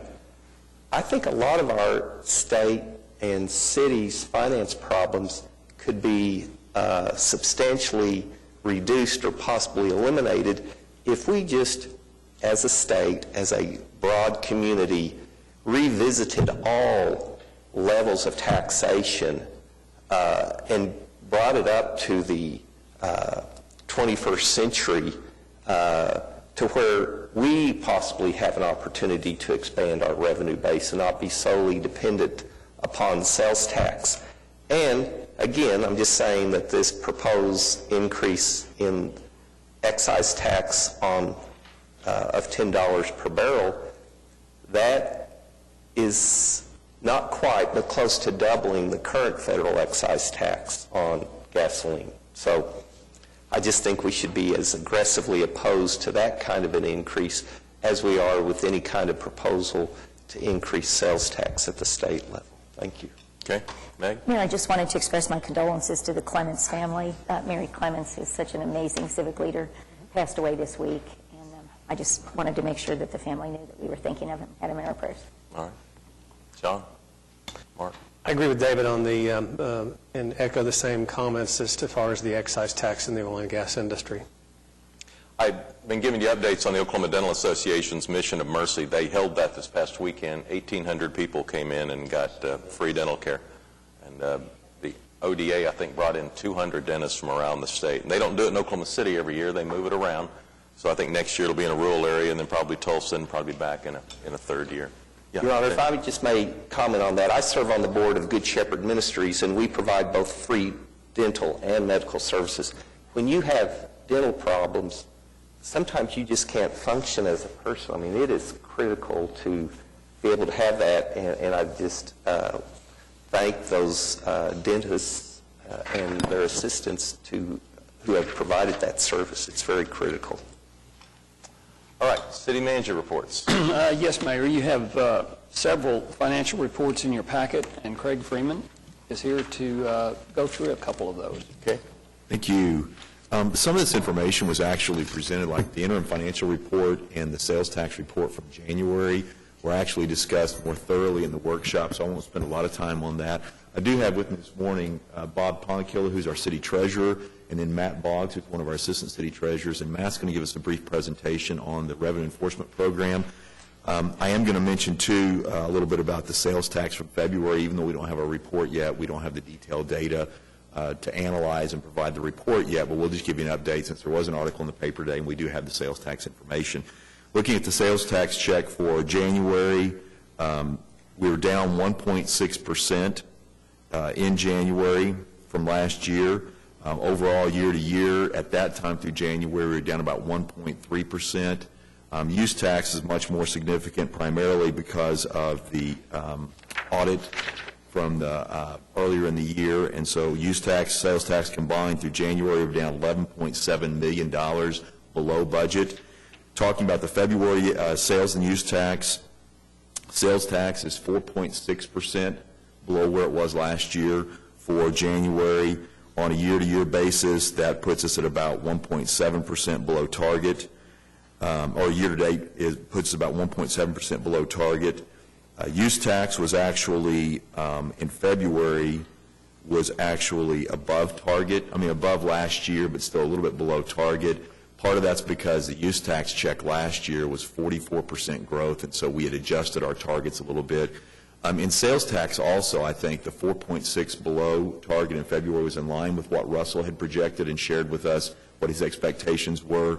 Part of it is that last February's check was the highest check that we've ever received. So it's a significant check to compare to, but still shows that continuing decline in sales tax for the city and something we've got to watch very closely as we go forward. I would be happy to answer any questions on the sales tax and use tax. We do have other reports in with the investment report, the hotel tax report, interim financial. We could answer questions on those as well, but if you don't have any other questions, then I'll let Matt speak to the revenue enforcement report. I have one quick question. With all the money that we're getting ready to spend to attract people, to hotel people, I'd like an analysis of our comparative use tax in the next couple, 3 weeks. Okay. Not use tax, hotel tax. You want to see more detail? So what we have in here is the hotel tax, the quarterly report, and you want more detailed analysis on that? No, not more detail. I want to know what other cities charge. I want to know where we stand, that 5.5% we charge, where we stand with other cities that have. So compare the sales tax rate. Right. Okay, we can get that for you. Yeah, Ed, did you want to say something? Okay. Good morning. I'd just like to give you an update on the revenue enforcement program for the first 6 months of fiscal year 2016. As we often do, we'll kind of hit some of the highlights of some of the activities we pursue and kind of talk about one new activity that I think you'll find interesting as well. The first is the sales and use tax compliance leads. This is essentially where our staff takes a look at all 10,000 or so vendors that remit sales tax to Oklahoma City, look for anomalies, look for things that maybe don't seem right, see are they paying us enough. Oftentimes we'll also look and see are there any businesses that aren't remitting to us. So far that has yielded us about $85,000 this fiscal year. That amount actually will go up when we give our year-end presentation. Just a few weeks ago we found out we had one that's going to yield about $111,000, so that'll be exciting moving forward. The independent audit program, we've talked to you a number of times about that's where we engage some external auditors who will look at specific vendors that are remitting sales and use tax. So far this year we've completed 10 audits that have yielded a total of $116,000. And what's interesting to note about that, the cost for those audits was around $9,000. So for about every dollar that we're spending, we're getting $12 back. I would expect that number to go down by the time that we get to the year end, just simply because you can't always have these large audits. We've benefited from a few large audits this year, and so that number should go down, but it's still exciting so far. On the hotel tax, our hotel tax administrator takes a detailed look at all exemptions that are taken by hotels and checks their math and will send out any corrections associated with that. She sent out 224 during the first 6 months of the year that yielded about $72,000 in additional hotel taxes. One area that gets a lot of attention is the boundary review. This is essentially where we get a GIS mapping of every business that's remitting in a county area and around the Oklahoma City and see if they are remitting to Oklahoma City when they should be. And oftentimes we'll find where they're remitting to us and they should be remitting to another jurisdiction, but oftentimes we'll find they should be remitting to Oklahoma City. That has yielded $242,000 so far the first 6 months of the fiscal year. In expanding that idea, something new we tried this year. Vince Hurd, one of our revenue auditors on our staff, came up with the idea, what if we expanded that to internet sales? Just very quickly, when it comes to a brick and mortar retailer, if they have a location here in the state and you buy something online, the sales tax is charged based on where it's delivered. So what we did is we took an address that is in Oklahoma City limits, but in a surrounding jurisdiction zip code, and took the top 100 retailers and just did a transaction all the way up to where you put your credit card information in. And what he found was that 58 out of the 100 were not remitting to the correct jurisdiction. And so what do we do with that information? Well, for 4 of them, they were especially alarming because they were charging no municipal tax whatsoever. They were only charging the 4.5% state sales tax. Those have been submitted for audit because we want to take a pretty close look at those because they should definitely be sending the municipal tax as well. For the other 54 or so, we hand that over to the tax commission. It's then up to them, and they're formulating a plan for how they contact those vendors, make sure that they're using the correct amounts. The tax commission does maintain a very up-to-date, very accurate database of all addresses in Oklahoma City so that they can provide to any vendor who needs to know that. So when they have sales throughout the state, they know exactly which jurisdictions should be paid. In total, throughout all the activities, and one thing about that internet retailer analysis that we did, it's going to be really hard to tell what the benefit we gain is because when businesses remit to us, they don't differentiate between what was online sales and in-store sales. We know it will benefit us. We just don't have an exact dollar amount, so that'll never show up on the face, the numbers of this report. But I thought it was something that you might find interesting. It's one of the activities that we're working on. Could I ask a quick question about that? Because I have a specific example of a retailer in New York City that does not have a brick-and-mortar presence in Oklahoma anywhere, but they charge Oklahoma tax. Is there any way we can determine that that's actually correctly remitted to us? There are voluntary remitters, and we have a number of them, and the tax commission actually does keep track of that. But essentially, we can look at it, we can tell what they're giving to us, but from there, we can't really enforce that because it is voluntary at that point. Okay. But I think I'd like to see your list. Sandra's question is, how can we make sure that the tax that they're collecting from her comes back to Oklahoma City? That would be something we'd probably have to work with the tax commission on, and a lot of times like that, it's a case-by-case basis, essentially for those that are voluntary. Can I ask just, so until we get a Main Street Fairness Act, if somebody buys something on the internet, they're supposed to pay the tax, the sales tax. It's just it's their responsibility to put it on their tax return? That's correct. Okay. So do we have a way of knowing how many people are actually doing that and how much that's collecting? The latest numbers, because we typically just ask about that, I think 4 out of every 100 state tax returns have some form of use tax on it. 4 out of 100. So it's pretty small numbers as far as individuals goes remitting from use tax. That's why we, and in fact, for Oklahoma City residents, the utility newsletter that will come out, we have our annual reminder to make sure you pay your use tax, as long as a link to the Finance Department's website that gives the details of how to do that and the forms necessary. That's what I was going to ask. So how does that reminder come out? We send it how? Through the utilities newsletter. And then we typically will put something on the website and just to put that out. And, you know, every once in a while, the Oklahoma Tax Commission had their Elephant in the Room commercial, you might remember from a few years ago, and they've had other public service campaigns on those type issues. In total, so with our activities that we are reporting, it has yielded an extra $516,000 in sales tax, use tax, and hotel tax. And I can be happy to take any other questions you might have.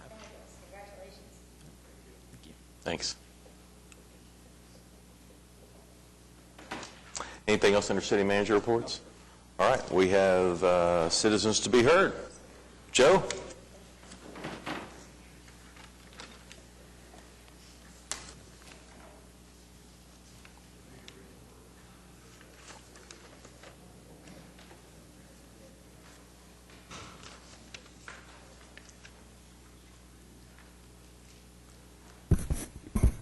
Okay, in the packet, I'm trying to start off with a little humility here and a little being a little comedian.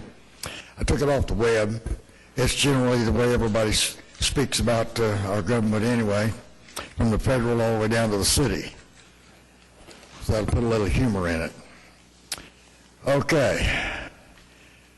Earlier, I already spoke about this same subject, but I'm going to get down to the nitty-gritty on some of this other stuff.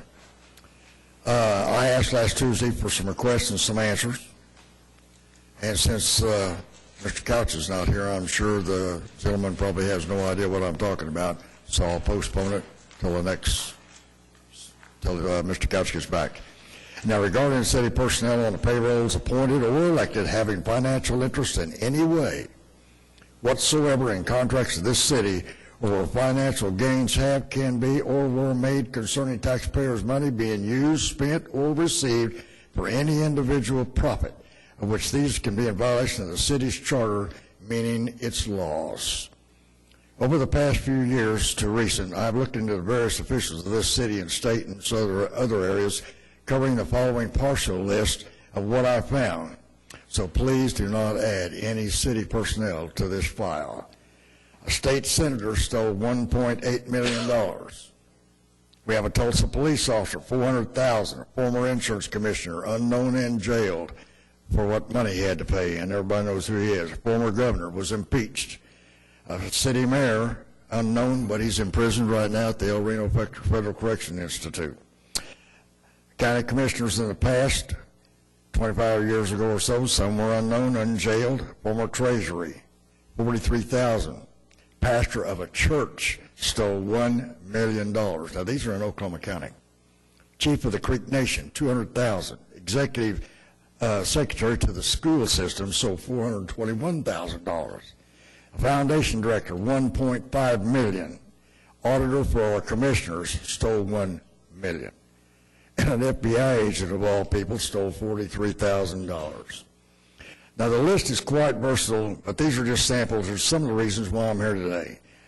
I went by your rules, and up to now, I've really gotten nowhere. I'm asking the city that if a contract in question took place 9 months ago to complete, to come to mind, if the contract was in fact signed, was there any earnest money put up?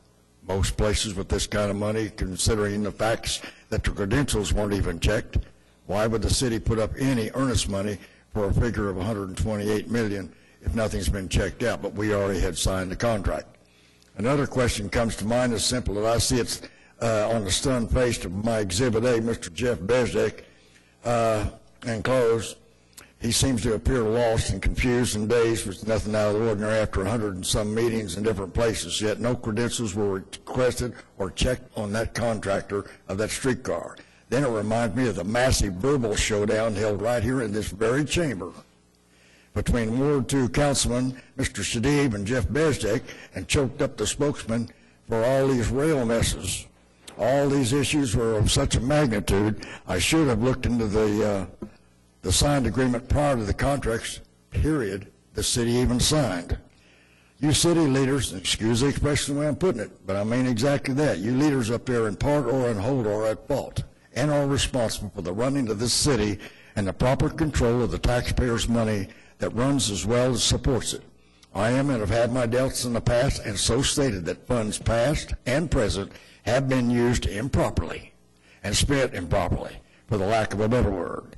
There is not one person on this council that, if is honest, does not look at the prices on things when you go out every day to buy things, that you shop for tires on your car, items for your home, utensils used in the yard, and the food you even eat.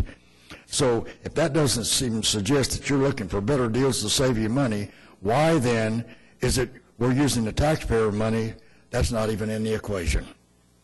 You up there asked for this job, I suggest you do it. Just as you were sworn to do, unless you took the position just to help you advance or get ahead. Which is it? I have brought to you today the exhibits A1 and A2 concerning the streetcar issues, so let's stop fooling around. It's costing and not at all needed the way that you all are going about it. I suggest using the funds that we do it for some other reason, especially our own present transit system, or bus. Exhibit B is close to the lot, and it continues its present course. Unfortunately, with a $1 billion budget, we're going to be bankrupt. And this city has only 602,220 people on tax rolls compared with other cities this size. All of you up there can ill afford that some of you up there in that horseshoe pipe dreams of getting rich, who do not even do so and not concern the taxpayers of this city's money. Each in their own way worked hard for it and recklessly spent and thrown away is very probable. I have personally looked into the lodging of the various hotels and motels, especially those in this downtown area, as I said before earlier. They are to be, in fact, hoping that business will increase. Staying at a 20 to 35% level is not exactly a real profitable margin. And then we're trying to support the convention center, and like I said, another competitor is not what this business needs, as Ward 1 councilman spoke about in lines 13 and 14 in that article. And if you'll recall, some years back, I got together with the Solutions Committee on the Skirvin Hotel, and I presented all my facts to that committee at the time. And at that time, Joe Van Bullard was there, Nick Preflex, George Farhall, businessman, and they said that the position and the program that I presented to Rowdy Bates and his partner was sound. Ultimately, 3 months later, the city bought the Skirvin Hotel. Now, my problem is like the last two lines. Think carefully, people. A lot hangs in the balance of becoming a competitor in the hotel business rather than being a host of the city of Oklahoma City. And I thought my closing remark was kind of funny, Mr. Mayor. I'm sure you looked at it. And I got that right off the internet. And it says right here, if you don't mind me quoting it, just for a comical version, it says, "It is my responsibility, so to speak, as mayor, to request those of you at the microphone not to ask questions," which I did not.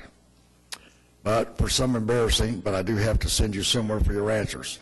And the rest, I won't repeat since it has a word I'd rather not use on the air. Thank you, ladies and gentlemen. All right, we have executive session. We'll be back.